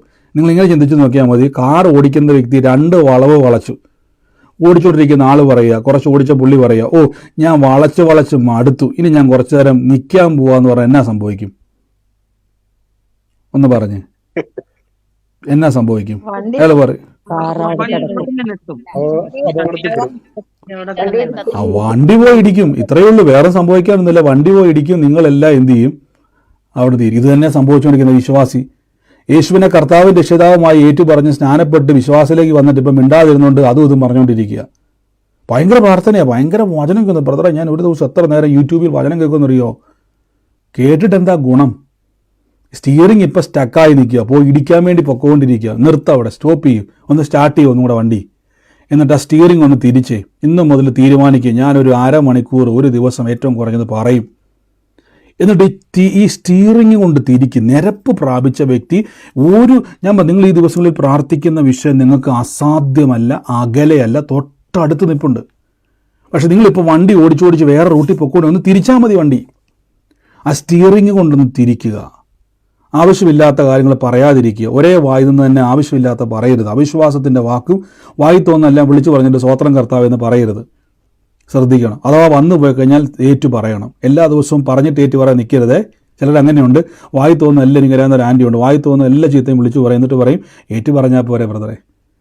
അപ്പോൾ ഒരു സ്ഥിരം പരിപാടി. അപ്പോൾ ഞാൻ പറഞ്ഞു ഇനി സഹോദരി ഏറ്റു പറയുകയും വേണ്ട, മറ്റേതെന്ന് തുടർന്നോളാൻ പറഞ്ഞു. ഏതാ ചീത്ത പറയുന്നത്? കാര്യം നരകത്തിൽ പോകുന്നതിന് നല്ലത് എന്താ? ആമേൻ. അപ്പോൾ ഞാൻ പറഞ്ഞു ആദ്യം അത് ഒരു അബദ്ധം പറ്റി, ശരി, ആ വായുന്നൊരു അബദ്ധം വന്നു, ഏറ്റു പറയുക. എല്ലാ ദിവസവും അബദ്ധത്തെ പ്രോത്സാഹിപ്പിക്കരുതേ, സൂക്ഷിക്കണം. നാവിന് ഞാൻ എപ്പോഴും ശ്രദ്ധിക്കുന്ന കാര്യം, ഞാൻ എൻ്റെ നാവ് കൊണ്ട് എന്തെങ്കിലും അബദ്ധവശാലൊരു വാക്ക് ഉറപ്പം തന്നെ ഞാൻ ക്യാൻസൽ ചെയ്യും. കാരണം എനിക്കറിയാം അത് സൃഷ്ടിക്കപ്പെടും. എന്തടിസ്ഥാനത്തിൽ ഏതടിസ്ഥാനത്തിലാണ് പറഞ്ഞിരിക്കുന്നത്? ശ്രദ്ധിച്ചു നോക്കി. സദൃശവാക്യം നമ്മൾ പ്രാർത്ഥിക്കാൻ വേണ്ടി പോണേ. മരണവും ജീവനും നിൻ്റെ നാവിൻ്റെ അധികാരത്തിലിരിക്കുന്നു, അതിഷ്ടപ്പെടുന്നവൻ അതിൻ്റെ ഫലം അനുഭവിക്കും. എപ്പോഴും പറയണം. അപ്പോൾ എൻ്റെ പിള്ളേരൊന്നും ബ്രദറെ ശരിയാകത്തില്ല. എന്നിട്ട് നിങ്ങൾ പറയുന്നതെന്നറിയോ? ജാതികളുടെ മധ്യേൻ്റെ സന്തതികളെയും വംശങ്ങളുടെ പ്രതിൻ്റെ പ്രജയം അറിയും, അവർ ദൈവത്താൽ അനുഗ്രഹിക്കപ്പെടും. ബ്രദറെ ഞാൻ ഇഷ്ടംപോലെ വചനം പറയുന്നുണ്ട് ബ്രദറെ. ഇനി എവിടെ കുഴപ്പമെന്ന് ഞാൻ പറഞ്ഞുതരാം. യാക്കോബിൻ്റെ ലേഖനത്തേക്കൊന്ന് ഓടിവാ. ഇതുകൂടെ പറഞ്ഞിട്ട് നമുക്കൊന്ന് ക്ലിയർ ചെയ്തിട്ട് പ്രാർത്ഥിക്കാവേ. നോക്കി, ഒരു വായിൽ നിന്ന് തന്നെ സ്വോത്രവും ശാപവും പുറപ്പെടുന്നത് നന്നല്ല. സഹോദരന്മാരെ, ഇങ്ങനെ ആയിരിക്കുന്നത് യോഗ്യമല്ല. അപ്പോൾ ഇങ്ങനെ പറഞ്ഞപ്പോൾ നമുക്ക് മനസ്സിലായില്ല. അതിന് നല്ലൊരു ഉദാഹരണം അദ്ദേഹം പറയാണ്. ഒരേ ദ്വാരത്തിൽ നിന്ന് മധുരവും കയ്പുമുള്ള വെള്ളം വരുന്നത് പുറപ്പെടുമോ? നിങ്ങളിപ്പോൾ നമ്മുടെ ചില സ്ഥലങ്ങളിലൊക്കെ ഈ ജ്യൂസ് ഇങ്ങനെ ഒരു ബാസ്ക്കറ്റിൽ വെച്ചിട്ട് ഒരു ടാപ്പ് അവിടെ വെച്ചിരിക്കും, പല കളറിൽ, നീലയും ചുമലയും കളറിൽ. നിങ്ങളത് തുറക്കാൻ വേണ്ടി ചെന്ന സമയത്ത് ഒരാൾ ഓടി വന്നിട്ട് പറയുകയാണ്, അയ്യോ അത് തുറക്കരുത്, കാര്യം അതിൻ്റെ അകത്ത് കുറച്ച് നമ്മുടെ ഓടയിലെ വെള്ളവും കൂടെ മിക്സ് ആയിട്ടുണ്ടെന്ന് പറഞ്ഞാൽ ആരെങ്കിലും കുടിക്കുമോ? നല്ല ജ്യൂസ് ആണെങ്കിൽ പോലും, ഫ്രഷ് ജ്യൂസ് ആണെങ്കിലും കുടിക്കുമോ? ഇല്ല, കുടിക്കത്തില്ല. കാര്യം എന്തുവാ? അത് നമുക്ക് ഗുണമില്ല. ഇതുകൊണ്ടാണ് പറഞ്ഞത് ഒരേ വായിന്ന് തന്നെ അനുഗ്രഹം വചനവും പറയും, ശാപവും പറയും. ഇവിടെ എന്താ സംഭവിക്കുന്നത് അറിയാം? നമുക്ക് ഗുണം വരത്തില്ല. അതായത് ഒരു സ്റ്റിയറിംഗ് വെച്ചുകൊണ്ട് ഒരു വ്യക്തി വട്ടം തിരിച്ചുകൊണ്ടിരിക്കുക, ഇടത്തോട്ടും വലത്തോട്ടും തിരിച്ചുകൊണ്ടിരുന്ന എന്നാ സംഭവിക്കും? ആ സ്റ്റിയറിംഗ് വെച്ചുകൊണ്ട് ഇടത്തോട്ട് വെട്ടിക്കുന്നു, വലത്തോട്ട് വെട്ടിക്കുന്നു, ഇടത്തോട്ട് വെട്ടിക്കുന്നു, വലത്തോട്ട്, ഇങ്ങനെ ചെയ്തുകൊണ്ടിരുന്ന എന്നാ സംഭവിക്കും? സ്റ്റിയറിംഗ് തിരിച്ചു, സത്യമാണ്, ഇടത്തോട്ടും വലത്തോട്ടും ഒരേപോലെ തിരിച്ചുകൊണ്ടിരുന്നാൽ അത് നേരെ പോയി ഇടിക്കും. ഇതാണ് യാക്കോബ് പറഞ്ഞേക്കുന്നത്. നാവ് കറക്റ്റായിട്ട് ഉപയോഗിക്കണം. അപ്പോൾ ഈ ബ്ലെസ്സിങ് മൊത്തം ഇരിക്കുന്നത് നിങ്ങൾ പറയുന്നതിലാണ്. ഇനി പറയും ബ്രദറെ എൻ്റെ ജീവിതമല്ല ബ്രദറെ, അച്ഛൻ അതൊക്കെ പറയും, അറിയാതെ പറഞ്ഞു പോകും ബ്രദറെ. വീട്ടിൽ കിടന്ന് എന്തെങ്കിലുമൊക്കെ പിള്ളേർ കിടന്ന് ബഹളം ഉണ്ടാക്കുമ്പോൾ അറിയാതെ പറഞ്ഞു പോകും ബ്രദറെ. അറിയാതെ പറഞ്ഞു പോകുമ്പോൾ ഉടനെ പറയും, കർത്താവേ ഞാനിത് ക്യാൻസൽ ചെയ്യുന്നു. എന്തിനങ്ങനെ പറയുന്നറിയാവോ? നിങ്ങൾ പറഞ്ഞുകൊണ്ടിരിക്കുന്ന ആ ഒരു വാക്ക് സംഭവിക്കാൻ വേണ്ടി പോവുക. അത് സംഭവിക്കാൻ വേണ്ടി പോകുമ്പം പിശാചിന് മനസ്സിലായി ഈ സ്റ്റിയറിംഗ് ഒന്ന് ഇടത്തോട്ട് തിരിച്ചാൽ നേരെ എന്നാ സംഭവിക്കുക? ഇടത്തോട്ട് കുഴിയാണ് പോകുന്നത്, ആ കുഴിക്കാത്തോട്ട് വെച്ച് ചാടും. അബദ്ധവശാൽ ചില വാക്കുകൾ വന്നു പോയാൽ, ശാപവാക്കുകൾ വന്നു പോയി കഴിഞ്ഞാൽ, കർത്താവ് ഞാൻ യേശുവിൻ്റെ നാമത്തിൽ ആ വാക്കിനെ ക്യാൻസൽ ചെയ്യുന്നു, ഞാൻ ഉയർച്ച തന്നെ പ്രാപിക്കും, എൻ്റെ യേശുവിൻ്റെ നാമത്തിൽ അത്ഭുതം കാണും. വീണ്ടും സ്റ്റിയറിംഗ് തിരിക്കണം. ഇത് തിരിച്ചുകൊണ്ടുള്ള ഗുണങ്ങൾ ഞാൻ പറഞ്ഞു. എൻ്റെ ജീവിതത്തിൽ ഞാനിത് മനസ്സിലാക്കിയപ്പോൾ ഇത് ഞാൻ ഉപയോഗിച്ചപ്പോൾ എന്ത് സംഭവിച്ചെന്നറിയാവോ? 10 വർഷം അത്ഭുതകരമായ സാക്ഷ്യങ്ങൾ ജീവിതത്തിലുണ്ടായി. ഇതാണ് അതിൻ്റെ ഏറ്റവും വലിയ മർമ്മം. യേശു ക്രിസ്തു നമുക്ക് വേണ്ടി നിരപ്പിച്ചു. ഇനി മനസ്സ് മറന്നു പോകരുത്, നിരന്ന ശേഷം നിത്രമാണ്. അവിടെ പോയിട്ട് ദൈവസന്നിധി പോയിട്ട് ഇനി പറയണം, എനിക്ക് വേണം. ഈ ചില്ലുകൂടില്ലാത്തിരിക്കുന്ന നമുക്കറിയാം, ഒരു ബേക്കറി ചെല്ലുമ്പോൾ പിള്ളേരെന്ത് ചെയ്യും? അതിൻ്റെ അകത്ത് ഇഷ്ടം പോലെ ചില്ലിൻ്റെ അകത്ത് കുറേ ഫുഡ് ഇരിപ്പുണ്ട്. അവർ പറയുന്നത് എന്തുവാ? മേടിച്ച് തരണം. അത് കണ്ടുകൊണ്ടാണ് തരണം എന്ന് പറഞ്ഞേക്കുന്നത്. കാണണം. സ്വർഗത്തിൽ സൗഖ്യമുണ്ട്, അത്ഭുതമുണ്ട്, സമാധാനമുണ്ട്, സന്തോഷമുണ്ട്, സാമ്പത്തിക അനുഗ്രഹമുണ്ട്, നിത്യജീവനുണ്ട്, എല്ലാം ഇരിപ്പുണ്ട്. കാണണം. എന്നിട്ട് പറ, എനിക്കത് വേണം. ബൈബിളാണ് ചില്ലുകൂട്. നിങ്ങൾക്ക് വേണ്ട സകല പലഹാരങ്ങൾ ഇരിക്കുന്ന ചില്ലുകൂട് ബൈബിളിൽ നോക്കിക്കേ, അവിടെ ഇരിപ്പുണ്ടോ സമാധാനം? പറ, എനിക്കിത് വേണം. ബൈബിളിൽ നോക്കിക്കേ, കുഞ്ഞുങ്ങളുടെ അനുഗ്രഹം ബൈബിളിലുണ്ടോ? ഉണ്ട്. അതെനിക്ക് വേണം. സൗഖ്യം ഇരിപ്പുണ്ട്, വേണം. സാമ്പത്തിക അനുഗ്രഹത്തെപ്പറ്റി ബൈബിളിൽ പറയുന്നുണ്ടോ? ഉണ്ട്, വേണം. വേണം. ഇതിങ്ങനെ പറയണം. ഇങ്ങനെ പറയുന്നതിൻ്റെ പേരാണ് മിത്രം. മറ്റേത് ശത്രുവാണ്. പഴയ നിയമം വായിക്കുന്ന സമയത്തെല്ലാം തരണേ എന്നൊക്കെ പറയുന്നത് ശത്രുക്കളായിരിക്കുമ്പോൾ, അത് ശത്രു എന്ന് പറഞ്ഞാൽ അബ്രഹാം ദൈവത്തിൻ്റെ ശത്രുവാണ്. ബൈബിളിൽ പറഞ്ഞിരിക്കുന്നത് പാപം ഉള്ള വ്യക്തിയല്ല ശത്രുവാണ്. പാപമുള്ള വ്യക്തിയല്ല ശത്രു. ദൈവമിത്രമെന്ന് പറയുമ്പോൾ സ്വർഗത്തിൽ കേട്ടിട്ടില്ല, സ്വർഗത്തിൽ കയറിയിട്ടില്ല. അബ്രഹാം പാതാള പർദീസ് എന്നറിയപ്പെടുന്ന സ്ഥലത്ത് അബ്രഹാം പോലിരുന്നത്. പഴയ നിയമ വിശുദ്ധന്മാരെല്ലാം മരിക്കുമ്പോൾ അവർ പാതാള പർദീസ, സ്വർഗത്തിൽ കയറാൻ പറ്റത്തില്ല. എഫെസി ലേഖനത്തിൽ പറയുന്നത് യേശു മരിച്ചു ആത്മാവായി പാതാളത്തിൽ ചെന്ന് ബിദ്ധന്മാരെ പിടിച്ചുകൊണ്ട് അവൻ ഉയരത്തിലേക്ക് കയറിപ്പോയി. അപ്പോൾ യേശുവിൻ്റെ കാലത്താണ് അവർക്ക് പോലും സ്വർഗത്തിൽ കയറാൻ പറ്റിയത്. അതുവരെ അബ്രഹാമിൻ്റെ മടിയെന്നറിയപ്പെടുന്ന പാതാള പർദീസയിൽ എല്ലാവരും എന്ത് ചെയ്തു? ഇരുന്നു. നരകത്തിലേക്കല്ല, പാതാള പർദീസ. നമുക്ക് ഒരുമിച്ച് പ്രാർത്ഥിക്കാം. എൻ്റെ കൂടെ ഇന്ന് രോഗികളായി ഭാരപ്പെടുന്നവർ, തകർന്നിരിക്കുന്നവർ, ഇനി ധൈര്യത്തോടെ പറയും, എനിക്ക് വേണം. ആ ചില്ലുകൂടം തുറന്നേ. ആ ബൈബിൾ എന്ന് പറയുന്ന ചില്ലുകൂട് തുറന്നിട്ട് ആ പിള്ളേർ പോയിട്ട് ആ ചില്ലുകൂട്ട് നിൽക്കുന്നുണ്ട്. അപ്പൻ്റെ പോക്കറ്റിലെ കാശ് കണ്ടിട്ട് പിള്ളേർ പറയുന്നത് പോലെ, അപ്പാ എനിക്കത് വേണം എന്ന് പറയുന്ന ആ ഒരു വാക്ക് പോലെ അപ്പൻ്റെ മക്കളെല്ലാവരും കൂടെ ഒന്ന് പറഞ്ഞ്, അപ്പൻ്റെ മക്കളെല്ലാം ഒന്ന് പറഞ്ഞ്, യേശുവേ, അങ്ങയുടെ നാമത്തിൽ ഞങ്ങളിന്ന് വിശ്വസിക്കുന്നു, അങ്ങയുടെ നാമത്തിൽ ഞങ്ങളിന്ന് വിശ്വസിക്കുന്നു. ഇന്ന് ചോദിക്കുന്നതിലും നനയ്ക്കുന്നതിലും അത്യന്തപരമായി ചെയ്യുവാൻ. നിങ്ങൾ ഈ വാക്യങ്ങളൊക്കെ സ്ക്രോൾ ചെയ്ത് മുമ്പിൽ പോകുന്നുണ്ട്. ഇതെല്ലാം ഓരോ അനുഗ്രഹത്തിൻ്റെയും വചനങ്ങളാണ്. ഇത് പറഞ്ഞാൽ അതേപോലെ തന്നെ നിങ്ങൾക്കുണ്ടാവും. അതേപോലെ തന്നെ ഈ അനുഗ്രഹങ്ങൾ മുഴുവനും നിങ്ങളുടെ ജീവിതത്തിൽ തുറന്നു വരുവാൻ ഇടയായിത്തീരും. എല്ലാവരും അല്പനേരം, ഈ സമയം പ്രാർത്ഥിക്കുന്ന സമയമാണ്. എല്ലാവരും പ്രാർത്ഥിച്ച് ഈ സമയം കർത്താവിൻ്റെ പ്രവൃത്തികൾ നമ്മുടെ ജീവിതത്തിൽ അനുഭവിക്കുന്ന സമയമാണ്. യേശുവിൻ്റെ നാമത്തിൽ എന്ന് പ്രാർത്ഥിക്കുന്നപ്പാ, യേശുവിൻ്റെ അധികാരമുള്ള നാമത്തിൽ പ്രാർത്ഥിക്കുന്ന പിതാവേ, അങ്ങയുടെ വലിയ മഹത്വം ഇന്നവിടെ വെളിപ്പെടുന്നല്ലോ, വലിയ മഹത്വം ഇന്നവിടെ വെളിപ്പെടുന്നല്ലോ. In the name of Jesus Christ, in the name of Jesus Christ, യേശുവിൻ്റെ നാമത്തിൽ എന്ന് പ്രാർത്ഥിക്കുന്നപ്പാ. അത്ഭുതകരമായ വ്യത്യാസം ഞങ്ങളുടെ ജീവിതത്തിൽ ഇന്ന് ചെയ്യുന്നല്ലോ യേശുവേ. Thank you Holy Spirit, thank you Holy Spirit. യേശുവിൻ്റെ നാമത്തിൽ എന്ന് പ്രാർത്ഥിക്കുന്നപ്പാ. കർത്താവേ, എല്ലാവരും ഒന്ന് പ്രാർത്ഥിച്ചു. ഞാൻ ഈ സമയത്ത് കർത്താവിൻ്റെ വേലയിൽ വിതച്ചവർക്ക് വേണ്ടി നമുക്കൊന്ന് പ്രാർത്ഥിക്കാം. ഈ നിമിഷം ഞാനവരെ ബ്ലസ് ചെയ്യുന്നു. അപ്പോൾ എല്ലാവരും ഒന്ന് പ്രാർത്ഥിച്ച്, കർത്താവ് ഇന്ന് വിതയ്ക്കുന്നവൻ കൊയ്യും. ഞാൻ കഴിഞ്ഞ ദിവസങ്ങളിൽ പറഞ്ഞല്ലോ, നിങ്ങളുടെ നന്മകളൊക്കെയും ഈ വരാൻ പോകുന്ന മീറ്റിങ്ങുകളൊക്കെയും നമുക്ക് ഗുണമാണ്, അനുഗ്രഹമാണ്. വിതയ്ക്കുന്നവൻ കൊയ്യുമെന്ന വചനത്തിൽ പറയുന്നത്. യേശുവിൻ്റെ നാമത്തിൽ ഇന്ന് പ്രാർത്ഥിക്കുന്നപ്പാ, ഓരോ വ്യക്തികളെയും ബ്ലസ് ചെയ്യുന്നപ്പാ. കർത്താവ് ഇനിയും മുന്നോട്ട് കർത്താവിൻ്റെ നാമത്തിൽ നിങ്ങളുടെ ദശാംശങ്ങളായിക്കോട്ടെ, ഓഫറിങ്ങുകളായിക്കോട്ടെ, കർത്താവിൻ്റെ വേലയിൽ നല്ല നിലത്ത് വിതയ്ക്കുന്നവൻ കൊയ്ത് നന്മ കാണും. യേശുവിൻ്റെ നാമത്തിൽ ബ്ലസ് ചെയ്യുന്നപ്പ, ഞങ്ങൾ ഒരുമിച്ച് പ്രാർത്ഥിക്കുന്നപ്പ, കർത്താവിൻ്റെ നാമത്തിൽ വിതയ്ക്കുന്നവൻ കൊയ്യും. അളവ് കൂടെ കണക്ക് നോക്കാതെ വിതയ്ക്കുക. ഇതിന് കണക്കൊന്നുമില്ല. എത്ര വിതയ്ക്കുന്നു അത്രയും കൊയ്യാം. കൊടുത്താൽ കിട്ടും. നിങ്ങൾ ചേർന്ന് പറയുന്ന പോലെ തന്നെ എന്താ പറയുന്നത്, ഇത് പിരിവല്ല. കർത്താവിൻ്റെ എത്ര വിത്തെറിയുന്നു അത്രയും നന്മകൾ നമുക്കുണ്ടാകും. കർത്താവിനെ അനുഗ്രഹിച്ചുകൊണ്ട് ഞാൻ വിതയ്ക്കുന്നത്. യേശുവിൻ്റെ നാമത്തിൽ ഇന്ന് ബ്ലസ് ചെയ്യുന്നപ്പാ.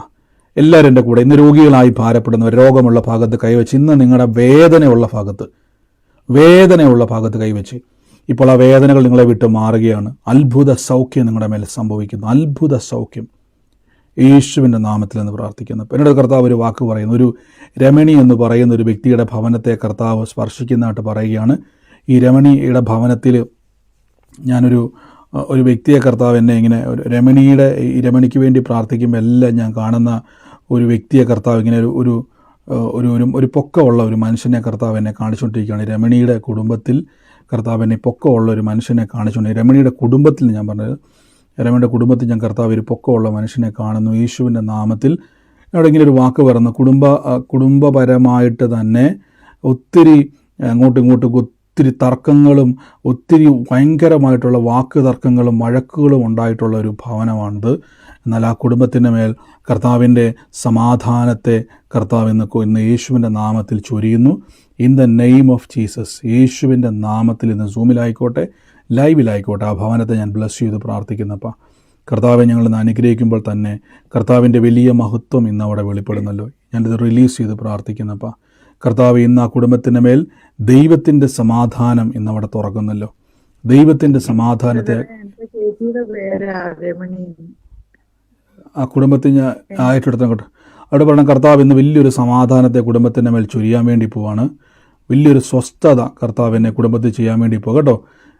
വലിയൊരു പ്രവൃത്തി കർത്താവ് ഇന്ന് ചെയ്യുന്നു. ഞാൻ യേശുവിൻ്റെ നാമത്തിൽ നിന്ന് പ്രാർത്ഥിക്കുന്നു. അപ്പോൾ എൻ്റെ കൂടെ എല്ലാവരും പ്രാർത്ഥിക്കും. ഈ സമയത്ത് രോഗികളായി ഭാരപ്പെടുന്നവർ ഒന്ന് ചെക്ക് ചെയ്ത് ആ വേദനയുള്ള ഭാഗത്ത് കൈവച്ച് നിങ്ങളുടെ ശരീരത്തിൽ നിന്നും ആ വേദന വിട്ട് മാറുകയാണ്. ഞാൻ ഇതിന് ശേഷം ചോദിക്കും, വേദന വിട്ട് മാറിയവരുണ്ടെങ്കിൽ ആ രോഗം, ആ മുഴകൾ സൗഖ്യമായവർ, രോഗശക്തികൾ, ഇനി വീൽ ചെയറിലൊക്കെ ഇരിക്കുന്നവർ എന്നെ കേൾക്കുന്നുവെങ്കിൽ അത് പറഞ്ഞ് നിരപ്പിൻ്റെ ശുശ്രൂഷ കഴിഞ്ഞു, അപ്പോൾ എനിക്കിവിടുന്ന് എണീക്കണം, എൻ്റെ യേശു എനിക്ക് വേണ്ടി മുറിവേറ്റത്, അങ്ങനെ തന്നെ പറഞ്ഞു. ഒന്നും അപ്പാ എന്ന് വിളിച്ചുകൊണ്ട് സൗഖ്യമാക്കണേ എന്ന് പറഞ്ഞ പരിപാടിയൊന്നും അല്ല. അവിടെ നിന്നുകൊണ്ട് പറ, എൻ്റെ യേശു മുറിവേറ്റു, ആ കണ്ണടച്ചേ. കഴിഞ്ഞ ദിവസം ഒരു സഹോദരി പറഞ്ഞു കേട്ടില്ല, ഞാൻ ആ കർത്താവിൻ്റെ തിരുമുറിവിൽ മുറിവേറ്റത് എനിക്ക് വേണ്ടിയാണ്. അങ്ങനെ പറ, എനിക്ക് വേണ്ടിയാണ് കർത്താവ് മുറിവേറ്റത്, എൻ്റെ ഈ രോഗം മാറാൻ വേണ്ടി. അതുകൊണ്ട് എനിക്കിനി ഇവിടെ ഇരിക്കാൻ പറ്റത്തില്ല, എനിക്ക് ചാടി എണീറ്റേ പറ്റത്തുള്ളൂ. യേശുവിൻ്റെ നാമത്തിൽ എന്ന് പ്രാർത്ഥിക്കുന്നപ്പാ, in the name of Jesus.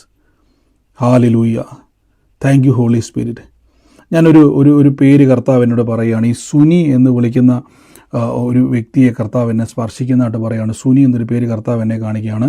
കർത്താവ് ഇന്ന് ആ മകളെ തൊടുന്നതായിട്ട് എന്നോട് പറയുന്നു. സുനീനെ കർത്താവ് സ്പർശിക്കുന്നു. അതോടൊപ്പം തന്നെ ഒരു മിനിറ്റ് ഞാൻ പറഞ്ഞ കേട്ടിട്ട് പറഞ്ഞാൽ മതി. ഈ സുനി എന്ന് പറയുന്ന വ്യക്തിയൊക്കെ വേണ്ടി ഞാൻ പ്രാർത്ഥിക്കുമ്പോൾ അതോടൊപ്പം തന്നെ ജെസ്സി എന്ന് പേരുള്ള ഒരു വ്യക്തിയെ കർത്താവ് എന്നെ കാണിക്കുന്നുണ്ട്. ഈ സുനിക്ക് വേണ്ടി പ്രാർത്ഥിക്കുമ്പോൾ ഈ സുനീനെയും ജെസ്സിനെയും കണക്ട് ചെയ്ത് കർത്താവിനോട് പറയുകയാണ്. ഞാൻ ഈ പ്രാർത്ഥിക്കുന്ന സമയത്ത് സുനിക്ക് വേണ്ടി പ്രാർത്ഥിക്കുമ്പോൾ ജെസ്സി എന്ന് പറയുന്നൊരു വ്യക്തിയെ കാണിക്കുന്നുണ്ട്. ഇന്ന് കർത്താവ് അത് രണ്ടിൽ ബന്ധപ്പെട്ട് കർത്താവിനോട് പറയുകയാണ്, ഈ കുടുംബത്തിൻ്റെ മേൽ ദൈവത്തിൻ്റെ ഒരു പ്രവൃത്തി. ഇന്ന് എല്ലാവരും മൈക്ക് മ്യൂട്ട് ചെയ്തേ. ഞാൻ പറയുന്ന സമയത്ത് മൈക്ക് നിങ്ങൾ മാറ്റിയാൽ മതി. എല്ലാവരും മൈക്ക് മ്യൂട്ട് ചെയ്തേ. ഒരു നിമിഷം എല്ലാം മൈക്ക് ഓഫ് ചെയ്തേ. ഈ സമയത്ത് നിങ്ങളുമായിട്ട് ഇടപെടുന്ന ആലോചന അടയാളം ശ്രദ്ധിച്ചോണം. അതുമായിട്ട് ബന്ധപ്പെട്ടതാണെങ്കിൽ മാത്രം നിങ്ങൾ ശ്രദ്ധിച്ചോണം, അത് ഏറ്റെടുത്താൽ മതി. യേശുവിൻ്റെ നാമത്തിൽ എൻ്റെ കൂടെ എന്ന് പ്രാർത്ഥിച്ച് കർത്താവ് ഇന്ന് ഞാൻ അത്ഭുതത്തെ കാണും. ഞാനൊരു ഭവനത്തെ കർത്താവ് എന്നെ കാണിക്കും. ഒരു വഴിയിൽ നിന്ന് ഈ സ്റ്റെപ്പ് കയറി വരുമ്പോൾ തന്നെ വീടിൻ്റെ വലതുവശത്തായിട്ട് തന്നെ പശുവിൻ്റെ തൊഴുത്തുള്ള ഒരു വീട് കർത്താവ് എന്നെ കാണിക്കുകയാണ്. പശുവിൻ്റെ തൊഴുത്തുള്ള ഒരു വീട് കർത്താവിനെ, അതായത് റോഡിൽ നിന്ന് ഒരു സ്റ്റെപ്പ് കയറിയിട്ടാണ് വീട്ടിലോട്ട് കയറി നിൽക്കുന്നത്. ഈ വഴിയിൽ നിന്ന് സ്റ്റെപ്പുണ്ട്, ആ സ്റ്റെപ്പ് കയറി തന്നെയാണ് വീട്ടിലോട്ട് കയറി വരുന്നത്. അതിൻ്റെ വലതുവശത്തായിട്ട് തന്നെ ഒരു തൊഴുത്ത് ഞാൻ കാണുന്നു. ആ ഭവനവുമായിട്ട് ബന്ധപ്പെട്ട് ഞാനൊരു വ്യക്തിയെ കർത്താവിനെ കാണിക്കണം. അമ്മിനി എന്ന് പേരുള്ള പഴയ ഒരു പേര് കർത്താവിനെ വെളിപ്പെടുത്തി. ഞാൻ ആ പേര് മാത്രമേ കാണുന്നുള്ളൂ, ആളെ കാണുന്നില്ല. ആ വീടുമായിട്ട് ബന്ധപ്പെട്ട് എൻ്റെ കർത്താവ് പറയുകയാണ്, ആ ഭവനത്തിൻ്റെ അകത്ത് ഇങ്ങനൊരു വാക്ക് കർത്താവ് പറയുകയാണ്, കൊടുക്കൽ വാങ്ങലുകൾ നിമിത്തമുണ്ടായ കുറേ വിഷയങ്ങൾ എന്ന് പറഞ്ഞു കഴിഞ്ഞാൽ അതിൻ്റെ അകത്ത് എന്നാ പറയുന്നത്, എത്ര കൊടുത്ത് തീർക്കാൻ നോക്കിയാലും തീരാത്ത ചില സാമ്പത്തിക കുരുക്കുകളെ കർത്താവ് ഇന്ന് കുടുംബത്തിൽ നിന്ന് മാറ്റുകയാണ്. ഇപ്പോൾ യേശുവിൻ്റെ നാമത്തിൽ ഞാനെന്ന കുടുംബത്തെ അനുഗ്രഹിച്ചു പ്രാർത്ഥിക്കുന്നപ്പോൾ, യേശുവിൻ്റെ നാമത്തിൽ ഇന്ന് ബ്ലസ് ചെയ്യുന്നപ്പോൾ കർത്താവ് ഇന്ന് ആ ഒരു ഭവനത്തിൻ്റെ മേൽ കർത്താവിൻ്റെ വലിയ പ്രവൃത്തിയെ ഇന്ന് വെളിപ്പെടുത്തുന്നല്ലോ. In the name of Jesus Christ. ഞാൻ അവിടെ ആ കുടുംബത്തിന് വേണ്ടി പ്രാർത്ഥിക്കുമ്പോൾ ഒരു പെൺകുട്ടീനെ, 30 വയസ്സിനടുത്ത് പ്രായമുള്ള ഒരു പെൺകുട്ടീനെ ഞാൻ ആ ഭവനത്തിൽ കാണുന്നു. അതിൻ്റെ ഭാവിയുമായി ബന്ധപ്പെട്ട് ആകുലപ്പെട്ടിരിക്കുകയാണ്. ഇന്ന് സൂമിലായിക്കോട്ടെ ലൈവിലായിക്കോട്ടെ ഈ ആലോചനയുമായി ബന്ധപ്പെട്ടത് ആരാണോ ഈ ലൈവിലും സൂമിലും ഉള്ളത്, ഇന്ന് ഈ പറഞ്ഞ അടയാളം ശ്രദ്ധിച്ചോണം. കർത്താവ് എന്ന ഭവനത്തെ തൊടുകയാണ്. ഇപ്പോൾ ഈ നിമിഷം മുതൽ നിങ്ങൾ എവിടെയാണോ, എവിടെ ഇരുന്നുകൊണ്ടാണ് ഇരിക്കുന്നത്, ആ ഭവനത്തെ യേശുവിൻ്റെ നാമത്തിൽ ആമേൻ പറഞ്ഞാൽ മതി. കർത്താവ് ഇന്ന് ആ ഭവനത്തിൻ്റെ മേൽ വലിയ വിശാലത കൊണ്ടുവരികയാണ്. ഇപ്പോൾ തന്നെ ഞങ്ങൾ കൽപ്പിക്കുന്നപ്പാ കർത്താവ് ആ കുടുംബത്തിൻ്റെ മേൽ സമാധാനത്തെ റിലീസ് ചെയ്യുന്നു, അത്ഭുതത്തെ റിലീസ് ചെയ്യുന്നു. ഞങ്ങളിപ്പോൾ പ്രാർത്ഥിക്കുന്നപ്പോൾ യേശുവിൻ്റെ നാമത്തിൽ കർത്താവെ ദിവ്യ സമാധാനം ഉണ്ടാകട്ടെ. അവരുടെ കുടുംബത്തിൻ്റെ അകത്ത് കയറിക്കൂടിയ എല്ലാ നഷ്ടങ്ങളെയും ഞങ്ങളിപ്പോൾ ക്യാൻസൽ ചെയ്യുന്നു. ഈ ദിവസങ്ങളിൽ തന്നെ കർത്താവിൻ്റെ നന്മയുണ്ടാകട്ടെ, കർത്താവിൻ്റെ അനുഗ്രഹം എന്നുണ്ടാകട്ടെ. യേശുവിൻ്റെ നാമത്തിൽ കർത്താവിൻ്റെ വലിയ മഹത്വം എന്ന് അവിടെ വെളിപ്പെടുന്നതിന് നന്ദി പറയുന്നപ്പോൾ യേശുവിൻ്റെ അധികാരമുള്ള നാമത്തിൽ തന്നെ ആമേൻ. പിന്നെയും പ്രാർത്ഥിച്ചാട്ടെ. ഈ സമയത്ത് പറഞ്ഞു ഒരു മിനിറ്റ് ഞാൻ ആവശ്യമില്ലാതെ നിങ്ങൾ മ്യൂട്ട് മാറ്റരുത് ഞാൻ എപ്പോഴും പറഞ്ഞിട്ടുണ്ട്. നമുക്ക് ഒരുമിച്ച് പ്രാർത്ഥിക്കാം. ഈ സമയത്ത് ആർക്കെങ്കിലും വേദന വിട്ടു മാറിയവർ, അനുഭവിക്കാൻ പറ്റുന്നവർ, പൂർണ്ണ സൗഖ്യം കിട്ടിയവർ, പൂർണ്ണ സൗഖ്യം അനുഭവിക്കാൻ പറ്റുന്നവർ ആരെങ്കിലും ഇപ്പോൾ ഉണ്ടെങ്കിൽ, വേദന മാറിയെന്ന് ഉറപ്പുള്ളവരുണ്ടെങ്കിൽ, ഈ സമയത്ത് രോഗികളായിട്ട് ആരെങ്കിലും ഉണ്ടായിരുന്നെങ്കിൽ ഒന്ന് നോക്കിക്കൊന്ന് ചെക്ക് ചെയ്തവർ ആരെങ്കിലും ഉണ്ടെങ്കിൽ നിങ്ങൾക്ക് ഇപ്പോൾ പറയാനുള്ള സമയമാണ്. സാക്ഷ്യമുള്ളവർക്ക് പറയാനുള്ള സമയമാണ്. വേഗത്തിൽ ചുരുക്കം വാക്കുകളിൽ സാക്ഷ്യമുള്ളവർ ഇപ്പോൾ തന്നെ യേശുവിൻ്റെ നാമത്തിൽ ഉള്ളവരാരെങ്കിലും ഉണ്ടെങ്കിൽ പറഞ്ഞാട്ടെ. ഞാൻ തന്നെ ആദ്യം പറയാം. ഒരു അത്ഭുതകരമായ ഒരു സൗഖ്യം എനിക്ക് കിട്ടി. ഒരു മിനിറ്റ് ഇന്നലെ രാത്രിയില് എനിക്ക് കൈക്ക് ശരീരം മൊത്തം അസ്ഥിവേദന മാതിരി. ഞാൻ കിടന്ന് പിടച്ചു, ഒരു പൂളക്കൊന്നുറങ്ങിയില്ല. ഞാൻ കിടന്ന് നിലവിളിച്ചു. നേരം വെളുക്കുന്നതിന് മുമ്പ് എന്നെ ആശുപത്രി കൊണ്ടുപോയി ഒക്കെ തോളന്ന് ഞാൻ കിടന്ന് നിലവിളിച്ച് എങ്ങനെയെങ്കിലും നേരം വെളുപ്പിച്ചു. വീണ്ടും പകൽ മൊത്തവും അതേ വേദന, അസ്ഥിക്ക് ശരീരം മൊത്തവും അങ്ങ് വേദനയായിരുന്നു. വീണ്ടും ഇങ്ങനെ ഞാൻ പ്രാർത്ഥിച്ച് നടക്കുന്നുണ്ട്. പിന്നെ ബ്രദറിന്റെ ഈ വചനം കേൾക്കുന്നുണ്ട്, എല്ലാം ചെയ്യുന്നുണ്ടെങ്കിലും എനിക്ക് അങ്ങോട്ട് കുറയുന്നില്ല. ഇന്ന് രാത്രി 8 മണിയായപ്പോൾ ഞാൻ ഇവിടെ മുട്ടുമടക്കിയിരുന്നു. കർത്താവെ, നീ എനിക്ക് സൗഖ്യം തന്നേ മതിയാവും എന്നും പറഞ്ഞ ആ വചനം പറഞ്ഞ യേശുക്രിസ്തുവിന്റെ തിരുമുറി എന്റെ കർത്താവായ യേശുക്രിസ്തു എന്റെ രോഗത്തെ കാൽവരി ക്രൂശിൽ വഹിച്ചു. എന്റെ വേദനയെ കർത്താവ് ചുമന്നു. അടിപ്പിണരാൽ എനിക്ക് സൗഖ്യം വന്നു കഴിഞ്ഞു എന്ന് എനിക്ക് തന്നേ പറ്റത്തോളം ഞാൻ എന്റെ അവകാശത്തോടെ ചോദിക്കുന്നു എന്ന് പറഞ്ഞ് അങ്ങനെ പ്രാർത്ഥിച്ചുകൊണ്ടിരുന്നത്. അപ്പം അത്ഭുതം എന്ന് പറയട്ടെ, എനിക്ക് പൂർണ്ണമായ ഒരു വിടുതൽ കിട്ടാൻ സാധിച്ചു. ദൈവത്തിന് ഒരുപാട് നന്ദി. ഇപ്പൊ ആ വേദന അവിടെ നിന്ന് മാറി, പൂർണ്ണമായിട്ട് മാറി. ആമേൻ. ഇത് വലിയൊരു സാക്ഷ്യത്തിനാണ്. പ്രിയാൻ്റെ പറഞ്ഞല്ല, നിങ്ങൾ ശ്രദ്ധിച്ച ആ വാക്കുകൾ ശ്രദ്ധിച്ച് നോക്കി. ഞാൻ സൗഖ്യത്തിൻ്റെ അവകാശിയാണ്. എൻ്റെ കർത്താവ് എനിക്ക് വേണ്ടി മുറിവേറ്റത് ഞാൻ രോഗിയാകാനല്ല സൗഖ്യമാകാൻ വേണ്ടിയാണെന്നുള്ളത് എന്ത് ചെയ്ത് ചോദിച്ചു ദൈവത്തിൽ. ഇതാണ് ഞാൻ പറഞ്ഞത്. ആ വചനം എന്ന് പറയുന്നത് ചില്ലുകൂട്ടിലിരിക്കുന്നതിനെ പറഞ്ഞ് ചൂണ്ടിക്കാണിച്ചുകൊണ്ട് പറ, എൻ്റെ യേശു വചനത്തിൽ പറഞ്ഞിരിക്കുന്നു കർത്താവിൻ്റെ മുറിവിൽ എനിക്ക് വേദന മാറിയിരിക്കുന്നു. ഇങ്ങനെ പറഞ്ഞു കഴിയുമ്പം എന്ത് സംഭവിച്ച പൂർണ്ണ സൗഖ്യം. അസ്ഥിക്കകത്ത് പറഞ്ഞ പോലെ വേദന കൊണ്ട് പൊളഞ്ഞ വ്യക്തിയാണ് ഇപ്പോൾ എന്ത് ചെയ്തു, ഒരു മരുന്നും ചെയ്യാതെ തന്നെ അത്ഭുത സാക്ഷ്യം കാണാനിടയായി തീർന്നു. God bless you sister. കർത്താവ് അനുഗ്രഹിക്കട്ടെ. അനേകരെ പ്രാർത്ഥിച്ച് സൗഖ്യമാക്കുക യേശുവിന്റെ നാമത്തിൽ തന്നെ. ആമേൻ. പറഞ്ഞു പറഞ്ഞു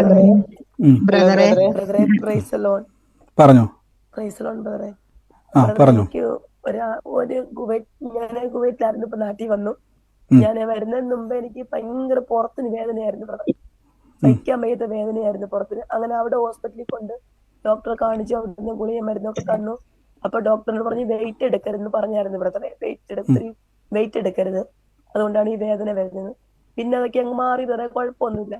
ഇപ്പൊ നാട്ടിലോട്ട് വന്നപ്പോഴേ വീണ്ടും ആ ഭാരമൊക്കെ ഒത്തിരി എടുത്ത് എനിക്ക് നടക്കാനും ഇരിക്കാനും ഒന്നും വയ്യ ബ്രദറെ. ഭയങ്കര വേദന, എനിക്ക് നൂരാനൊക്കത്തില്ല ബ്രദറെ. ഇങ്ങനെ കുഞ്ഞു തന്നെ നിൽക്കുമോ, ഞാൻ 2 പുറത്തിന് വേദന. അങ്ങനെ ഞാൻ ഇന്നലെ ബ്രദറിന്റെ വചനം കേട്ടിരുന്ന് പ്രാർത്ഥിച്ചു ബ്രദറെ. ഞാൻ ആശുപത്രിയിലൊന്നും പോയില്ല, മരുന്നൊന്നും കഴിച്ചില്ല. ഞാനിരുന്ന് പ്രാർത്ഥിച്ചുകൊണ്ടേ ഇരുന്ന് കൈവച്ച് ബ്രദറെ.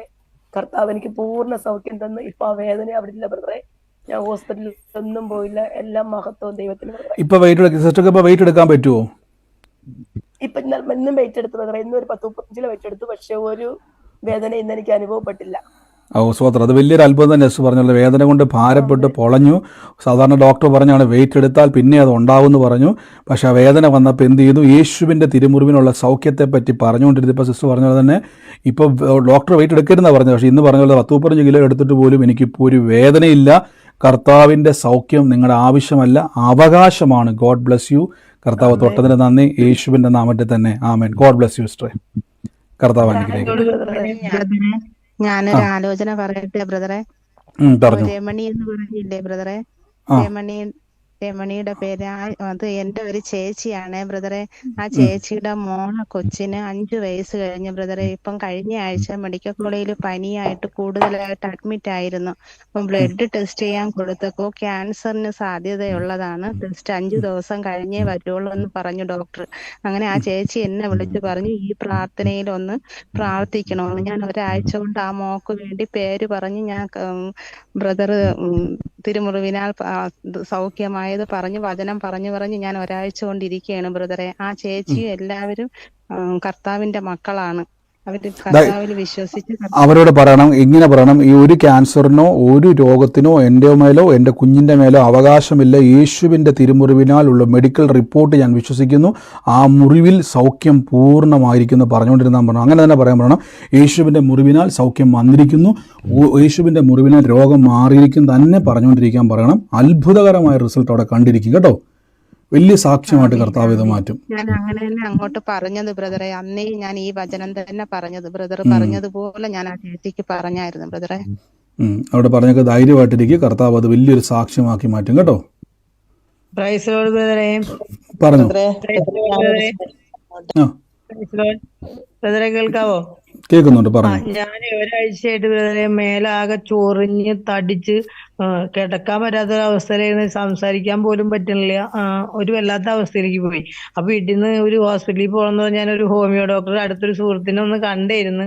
അപ്പൊ അവര് മെസ്സേജും ഇതും കാണുമ്പോ എന്നോട് പറയും ഇത് ഇവിടെ പറ്റില്ല, ഇനി ഒരു അലോപ്പതി മരുന്ന് കഴിക്കണം, ലിവറൊക്കെ വീർത്തോണുണ്ട്, ഉള്ളിലും അകത്തും ഇതേമാതിരി വീർത്തിട്ടുണ്ടാവും എന്നൊക്കെ പറഞ്ഞ് ഹോസ്പിറ്റലിൽ പോകാൻ വീട്ടിൽ നിന്നും നിർബന്ധിക്കുകയായി. അപ്പൊ ഞാൻ പോയില്ല. അതിക്ക് മുൻപ് എനിക്ക് സൗഖ്യം തന്ന എന്റെ പപ്പ ഇതെല്ലാം ഈ പറയുന്ന ടെസ്റ്റുകൾക്കും ഈ ഡോക്ടർ എല്ലാവർക്കും ഉളവാക്കിയത് എന്റെ ദൈവമാണ്. എന്റെ പപ്പ എനിക്ക് സൗഖ്യമാക്കി തന്നോളൂ, ഞാൻ ഒരു വഴിക്കും പോവില്ല എന്ന് പറഞ്ഞ് ഞാൻ ഇവിടെ ഇരുന്ന് ഇങ്ങനെ ഒന്ന് വചനം കേട്ട് ഇങ്ങനെ പ്രാർത്ഥിച്ചുകൊണ്ട് എന്നെ ഇവിടെ ഇരുന്ന് അത്ഭുതമാണ്. ആ തടിപ്പുകളൊക്കെ എവിടെ പോയിന്ന് എനിക്കറിയില്ല. ഒരു തടിപ്പും ഇല്ല, ഇപ്പൊ ഒരു വേദനയും ഇല്ല. ഇപ്പൊ സൗണ്ടൊക്കെ രാവിലെ സൗണ്ടൊന്നും ഇല്ലായിരുന്നു. നമ്മുടെ അജിത് സിസ്റ്റർ ഞാൻ സംസാരിക്കുമ്പോൾ അറിയായിരുന്നു, എനിക്ക് മിണ്ടാൻ പോലും വയ്യായിരുന്നു. പക്ഷെ രാവിലെ അങ്ങനെ പറഞ്ഞ് പിള്ളേരോട് പറഞ്ഞു കഴിഞ്ഞിട്ട് ഉച്ചയായപ്പോ പിള്ളേർ പറയാ സൗണ്ടൊക്കെ ശരിക്കും വന്ന് ഇപ്പൊ നല്ല ഉഷാറായിട്ടുണ്ട്. അമ്മരെ ആ വിശ്വാസം അമ്മനെ സൗഖ്യമാക്കിയിട്ടുണ്ട്. കുഴപ്പമില്ല, എല്ലാവർക്കും സന്തോഷമായി. ദൈവനാമത്തിന് മഹത്വം ഉണ്ടാവട്ടെ. ആമേൻ. തീർച്ചയായിട്ടും സിസ്റ്റർ പറഞ്ഞ പോലെ തന്നെ സിസ്റ്റർ പറഞ്ഞ പോലെ തന്നെ ഈ ഒരാഴ്ചയായിട്ട് ആ ചൊറിച്ചിലിൻ്റെ തടുപ്പിൻ്റെ ബുദ്ധിമുട്ടായിരുന്നു. അപ്പോൾ ഡോക്ടർ അവിടെ കാണിച്ചപ്പോൾ പറഞ്ഞെന്ന് വരെ ചിലപ്പോൾ കിഡ്നിയുടെ ഒക്കെ വിഷയങ്ങളാകാം. ഒരാഴ്ചയായിട്ട് ഭാരപ്പെട്ടിരുന്നു. പക്ഷേ പറഞ്ഞുകൊണ്ടിരുന്നു എൻ്റെ പിതാവിൽ ഞാൻ അവകാശിയാണ്, സൗഖ്യത്തിന് ഞാൻ അവകാശിയാണ് പറഞ്ഞുകൊണ്ടിരുന്നു. പൂർണ്ണമായിട്ട് തന്നെ ഒരു ട്രീറ്റ്മെൻറ്റും ചെയ്യാതെ തന്നെ കർത്താവ് പൂർണ്ണ സൗഖ്യത്തെ കൊടുത്തു. God bless U. കർത്താവ് ഇന്ന് സൗഖ്യമാക്കിയതിന് നന്ദി, യേശുവിൻ്റെ നാമത്തിൽ. ഞാൻ 1-2 സാക്ഷ്യം കേൾപ്പിക്കണമെന്നുണ്ട്, എനിക്ക് അത് ജസ്റ്റ് അയച്ചു തന്നിട്ടുണ്ടായിരുന്നു, പക്ഷേ അത് കേൾപ്പിക്കാൻ പറ്റിയില്ല. ഞാൻ അടുത്ത ദിവസം പിന്നെയും കേൾപ്പിക്കുക സാക്ഷ്യങ്ങൾ. കർത്താവ് നിങ്ങളെ അനുഗ്രഹിക്കട്ടെ. ബ്രദറെ ഒന്നുകൂടി പറയണ്, എന്റെ മോന് തലവേദനയ്ക്ക് ചെയ്യാത്ത മരുന്നുകളില്ല. കൊച്ചു കാണിക്കണ്ട, അവന് എന്താ പറയാ തലവേദന വെച്ചാൽ മൈഗ്രീന് തലവേദന, പക്ഷെ ഛർദിയും തലവേദനയും മിണ്ടാൻ പറ്റില്ല. അവൻ കിടന്ന കിടക്കും. അവന് ഒരുപാട് ട്രീറ്റ്മെന്റുകൾ അവൻ ചെയ്തിട്ടുണ്ട്. ഒറ്റമൂലി ചികിത്സകൾക്കൊന്നും പറഞ്ഞ് പോകലുണ്ട്. അപ്പൊ കൊച്ചു എന്റെ കൂടെ അങ്ങനെ സ്നാനപ്പെട്ടിട്ടൊന്നുമില്ല. പക്ഷെ ഞാൻ പോണതിനോട് അവന് താല്പര്യമാണ്. പ്രാർത്ഥിക്കാൻ പറഞ്ഞാൽ പ്രാർത്ഥിക്കുകയൊക്കെ ചെയ്യും. ഒരു ദിവസം ഇതേമാതിരി ഇങ്ങനെ പ്രയറും ഇങ്ങനെ കേട്ടിട്ടുണ്ട്. എന്റെ മോന്റെ തലവേദന അത് അവന്റെ അല്ലാതെ വന്ന് കയറി തലവേദന അവന്റെ ശരീരത്തിൽ എടുത്തു കളയുന്നു. ഇനി മുതൽ എന്റെ കൊച്ചിന്റെ ശരീരത്തിൽ ഈ തലവേദന ഇല്ല. തലവേദനയ്ക്ക് എന്റെ മോന്റെ ശരീരത്തിൽ സ്ഥാനം ഇല്ല. അത് എന്റെ എടുത്തു കളഞ്ഞ തലവേദന ഇല്ല. അത് സൗഖ്യമായെന്ന് പറഞ്ഞ് ഞാൻ പ്രാർത്ഥിച്ചുകൊണ്ട് എന്റെ മോനോട് പറഞ്ഞു, മോനെ നിനക്ക് ഇനി തലവേദന ഇല്ല, നിന്റെ ശരീരത്തിൽ അതില്ല. അപ്പൊ വൈഫിന് ഒരു പേടിയുണ്ടായിരുന്നു. കാരണം അവര് ബാംഗ്ലൂർ പോവാൻ നിൽക്കണോ, വെള്ളമൊന്നും കുടിക്കാൻ ധൈര്യമില്ല. നീ കുടിച്ചോ, നിനക്ക് വേണ്ടതൊക്കെ കുടിച്ച് നീ പോയിക്കോ, ഒരു കുഴപ്പവും നിനക്ക് ഉണ്ടാവില്ല. അത് എന്റെ യേശുപ്പ സൗഖ്യമാക്കി, നിനക്ക് ഇനി അതില്ല, നീ പറഞ്ഞോ ആ യേശുവിന്റെ തിരുമുറിവിനാൽ എനിക്ക് സൗഖ്യം ലഭിച്ചു എന്ന് പറഞ്ഞ് നീ പോയിക്കോ, നിനക്കൊരു കുഴപ്പം ഉണ്ടാവില്ല എന്ന് പറഞ്ഞു. ഞാനത് പറഞ്ഞിട്ടില്ല, പറയാൻ പറ്റിയിട്ടില്ല. 2 മാസമായി.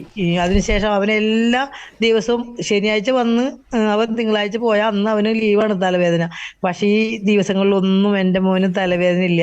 അവന് ഏറ്റവും കിട്ടിയ അനുഗ്രഹമാണ് ആ തലവേദന മാറിയത്. അത്രമാത്രം അവൻ കൊച്ചു കഷ്ടപ്പെടുന്നുണ്ടായിരുന്നു തലവേദന കൊണ്ട്. തീർച്ചയായിട്ടും പറയാ സിസ്റ്റർ പറഞ്ഞ പോലെ തന്നെ, ഇന്ന് പറഞ്ഞ പോലെ തന്നെ മകന്റെ ബുദ്ധിമുട്ടിന് വേണ്ടി എന്ത് ചെയ്തു, നമുക്ക് കർത്താവിന്റെ നാമത്തിൽ നിങ്ങൾ അതാണ് നാവ് കൊണ്ട് നമ്മളത് എന്ത് ചെയ്യുക, തിരിക്കുക. വേണമെങ്കിൽ എന്ത് ചെയ്യാം, കർത്താവിയെ കൊച്ചിൻ്റെ തലവേദന മാറ്റണമേ എന്ന് വേണേൽ പ്രാർത്ഥിക്കാം, കുഴപ്പമൊന്നുമില്ല. പക്ഷെ അത് നമ്മൾ ദൈവത്തിൽ നിന്ന് അടുത്തുള്ള വ്യക്തിയുടെ മിത്രത്തിൻ്റെ പ്രാർത്ഥനയല്ല. മിത്രത്തിൻ്റെ പ്രാർത്ഥന ഇതെനിക്ക് വേണം അപ്പ, ബൈബിളിൽ അങ്ങനെ എഴുതിയിട്ടുണ്ട്. അതുകൊണ്ട് ഒരു മിത്രം ചോദിക്കുന്നത് പോലെ ദൈവസന്നിധിയിൽ നിങ്ങൾ മക്കൾ ചോദിക്കണം. കർത്താവ് ഇത് പറഞ്ഞ പോലെ തന്നെ ആ മകനെ സൗഖ്യമാക്കിയ പറഞ്ഞ പോലെ തന്നെ ശനിയും ഞായറും വന്നാൽ പിന്നെ തിങ്കളാഴ്ച ഓഫാണ്, ആ ഡ്യൂട്ടി പോകും, നമ്മുടെ നന്മ നഷ്ടപ്പെടുത്തും. അത് അങ്ങനത്രത്തോളം തലവേദന ബുദ്ധിമുട്ടുന്ന ഒരാളായിരുന്നു. പക്ഷെ പൂർണ്ണ സൗഖ്യം കർത്താവ് കൊടുത്തു. ആ വചനം ഉപയോഗിച്ചതിന് നന്ദി. God bless U. യേശുവിൻ്റെ നാമത്തിൽ തന്നെ.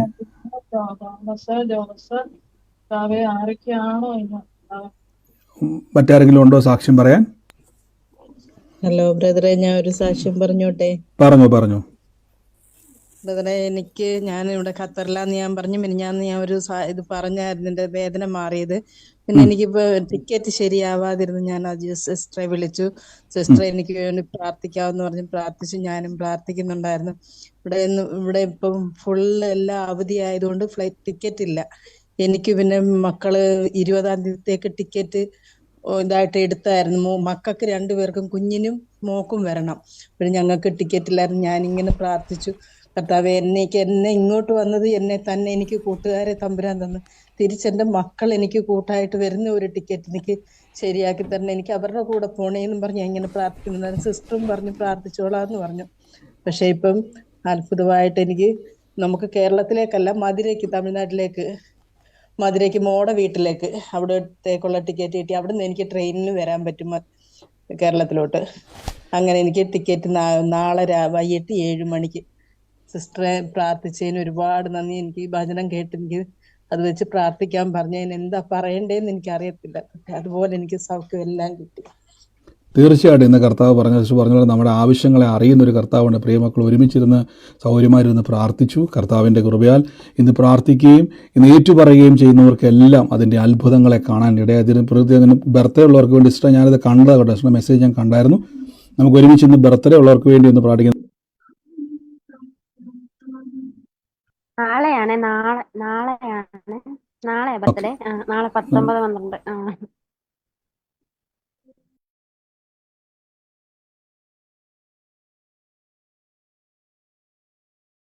വരുത്തട്ടെ.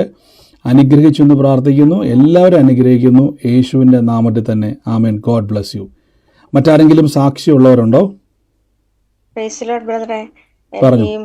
കാലിന്റെ മുട്ടിന്റെ വേദന ബ്രദർ പ്രാർത്ഥിക്കുന്നതിനിടയ്ക്ക് ഈ കാലിന് ഭയങ്കര മുട്ടിന് വേദന പെട്ടെന്നുണ്ടായതായിരുന്നു. എന്നിട്ട് പ്രാർത്ഥിക്കാനിടയ്ക്ക് ഞാൻ കൈവച്ചതുപോലെ യേശുവിന്റെ അധികാരമുള്ള നാമത്തിൽ യേശുവിന്റെ തിരുമുറിവിനാൽ സൗഖ്യം വന്നിരിക്കുന്നു എന്ന് പറഞ്ഞു. പക്ഷെ ആ രാത്രി തന്നെ സൗഖ്യം, ആ സമയത്ത് തന്നെ സൗഖ്യം വന്നു. തന്നെയല്ല, ഇന്നാളൊരു എൻ്റെ ബ്രദർ ഷാലുവിന് ഒരു നല്ല സൗഖ്യം കിട്ടാതെ ചെവിക്കകത്ത് ഭയങ്കരമായിട്ടുള്ള പഴുപ്പുണ്ടായിരുന്നു. ഷാലുവിന്റെ വീടിനെ തൊടുന്നു ബ്രദർ പറഞ്ഞായിരുന്നു. പക്ഷെ പരിപൂർണമായിട്ട് ആ ചെവിയിലെ പഴുപ്പ് പൂർണ്ണമായിട്ടും പോയി കഴിഞ്ഞു.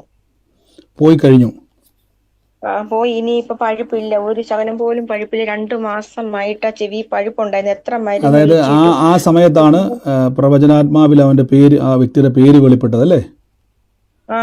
അതിനു മുന്നേ ഈ ചെവി പഴുപ്പ് വന്നുകൊണ്ടിരിക്കുമ്പോഴും ഞാൻ കാണുന്നില്ല.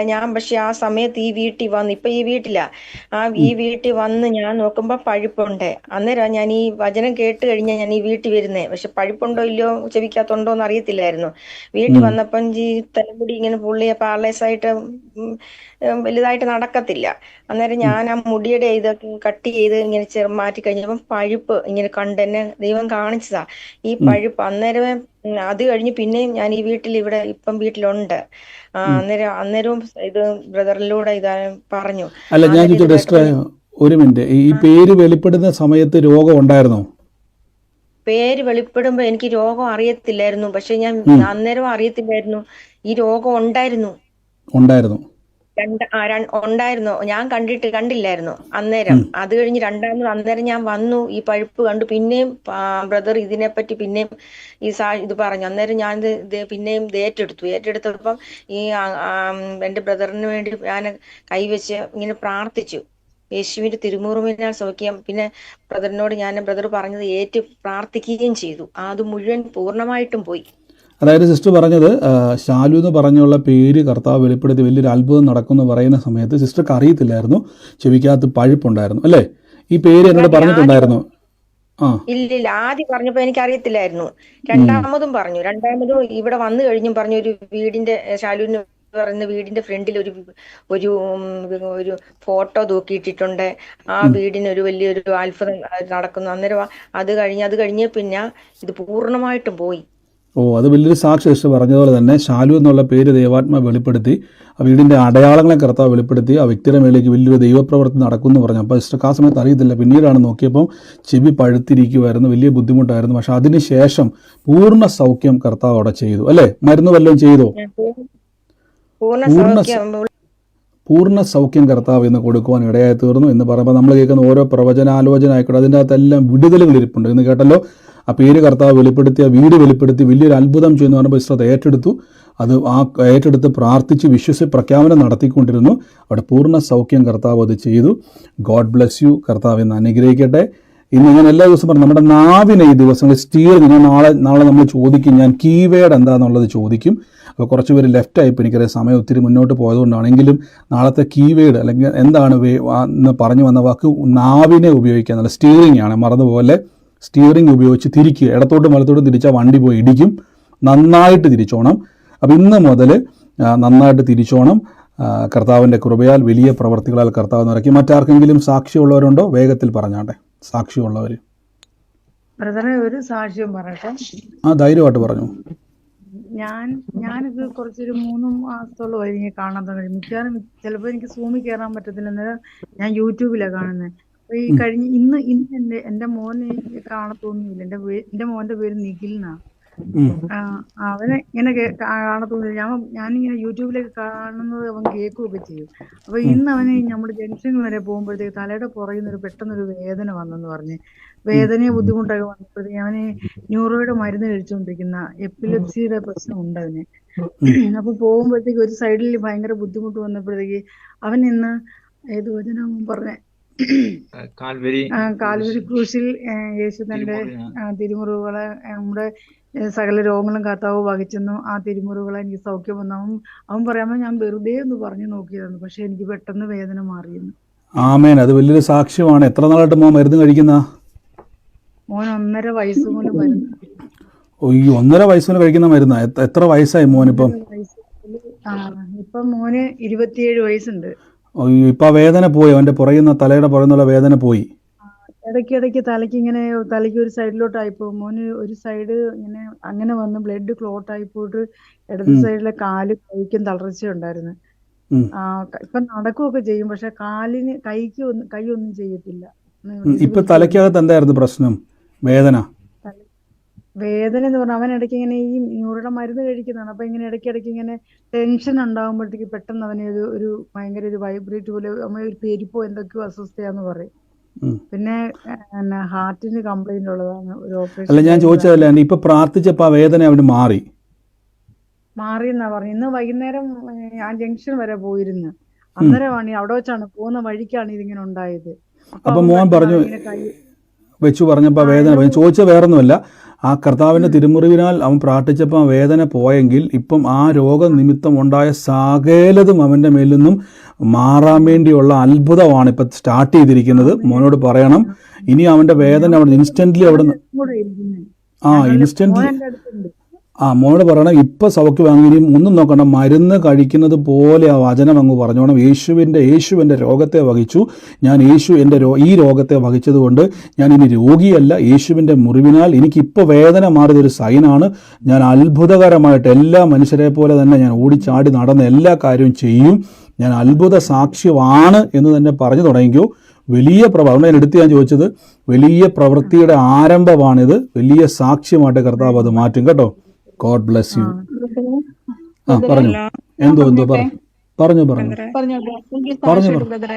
പറഞ്ഞു എനിക്ക് എന്റെ അമ്മയ്ക്ക് വേണ്ടിയിട്ടാണ് ഞാൻ സാക്ഷ്യം പറയുന്നത്. എന്റെ അമ്മയുടെ കാലിൽ 1-2 ആഴ്ച മുമ്പ് ഒരു വ്രണം ഉണ്ടായി. കാലിന്റെ ഉപ്പൂറ്റിയുടെ മുകളിൽ കുറച്ച് മുകളിലായിട്ടാണ്. അന്നേരം അമ്മ ഞാനിവിടെ ഒമാനിലാണ്. അന്നേരം അമ്മ എനിക്ക് ഇങ്ങനെ ഫോട്ടോ ഇട്ട് തന്നു, മൊബൈലില് വാട്സാപ്പ് ഇട്ട് തന്നു. അന്നേരം എനിക്കിത് കാണുമ്പോൾ ഒത്തിരി വിഷമം തോന്നിപ്പോയി. ആ മുറിവിന് ചുറ്റും പിങ്ക് കളറിൽ ഇങ്ങനെ മുറിവ് ഉള്ളിലേക്ക് ആഴ്ത്തി പോയിട്ട് അത് തൊട്ടടുത്ത് വേറെ ഒരെണ്ണം കൂടെ ഉണ്ടാവുന്നുണ്ട്. അപ്പൊ ഞാൻ അമ്മയോട് പറഞ്ഞു, അമ്മേ ഞാൻ എല്ലാ ദിവസവും സുമിറ്റി കൂടുന്നതാണ്. അമ്മ ഇങ്ങനെ പറ, യേശു തിരുമുറിന് സൗഖ്യം, എനിക്ക് സൗഖ്യം വന്നിരിക്കുന്നു എന്ന് അമ്മ പറയാൻ പറഞ്ഞു. ദിവസം 3 നേരം മരുന്ന് കഴിക്കുന്ന പോലെ പറയാൻ പറഞ്ഞു. അമ്മ ഇങ്ങനെ പറഞ്ഞുകൊണ്ടാണ് ഇരുന്നത്.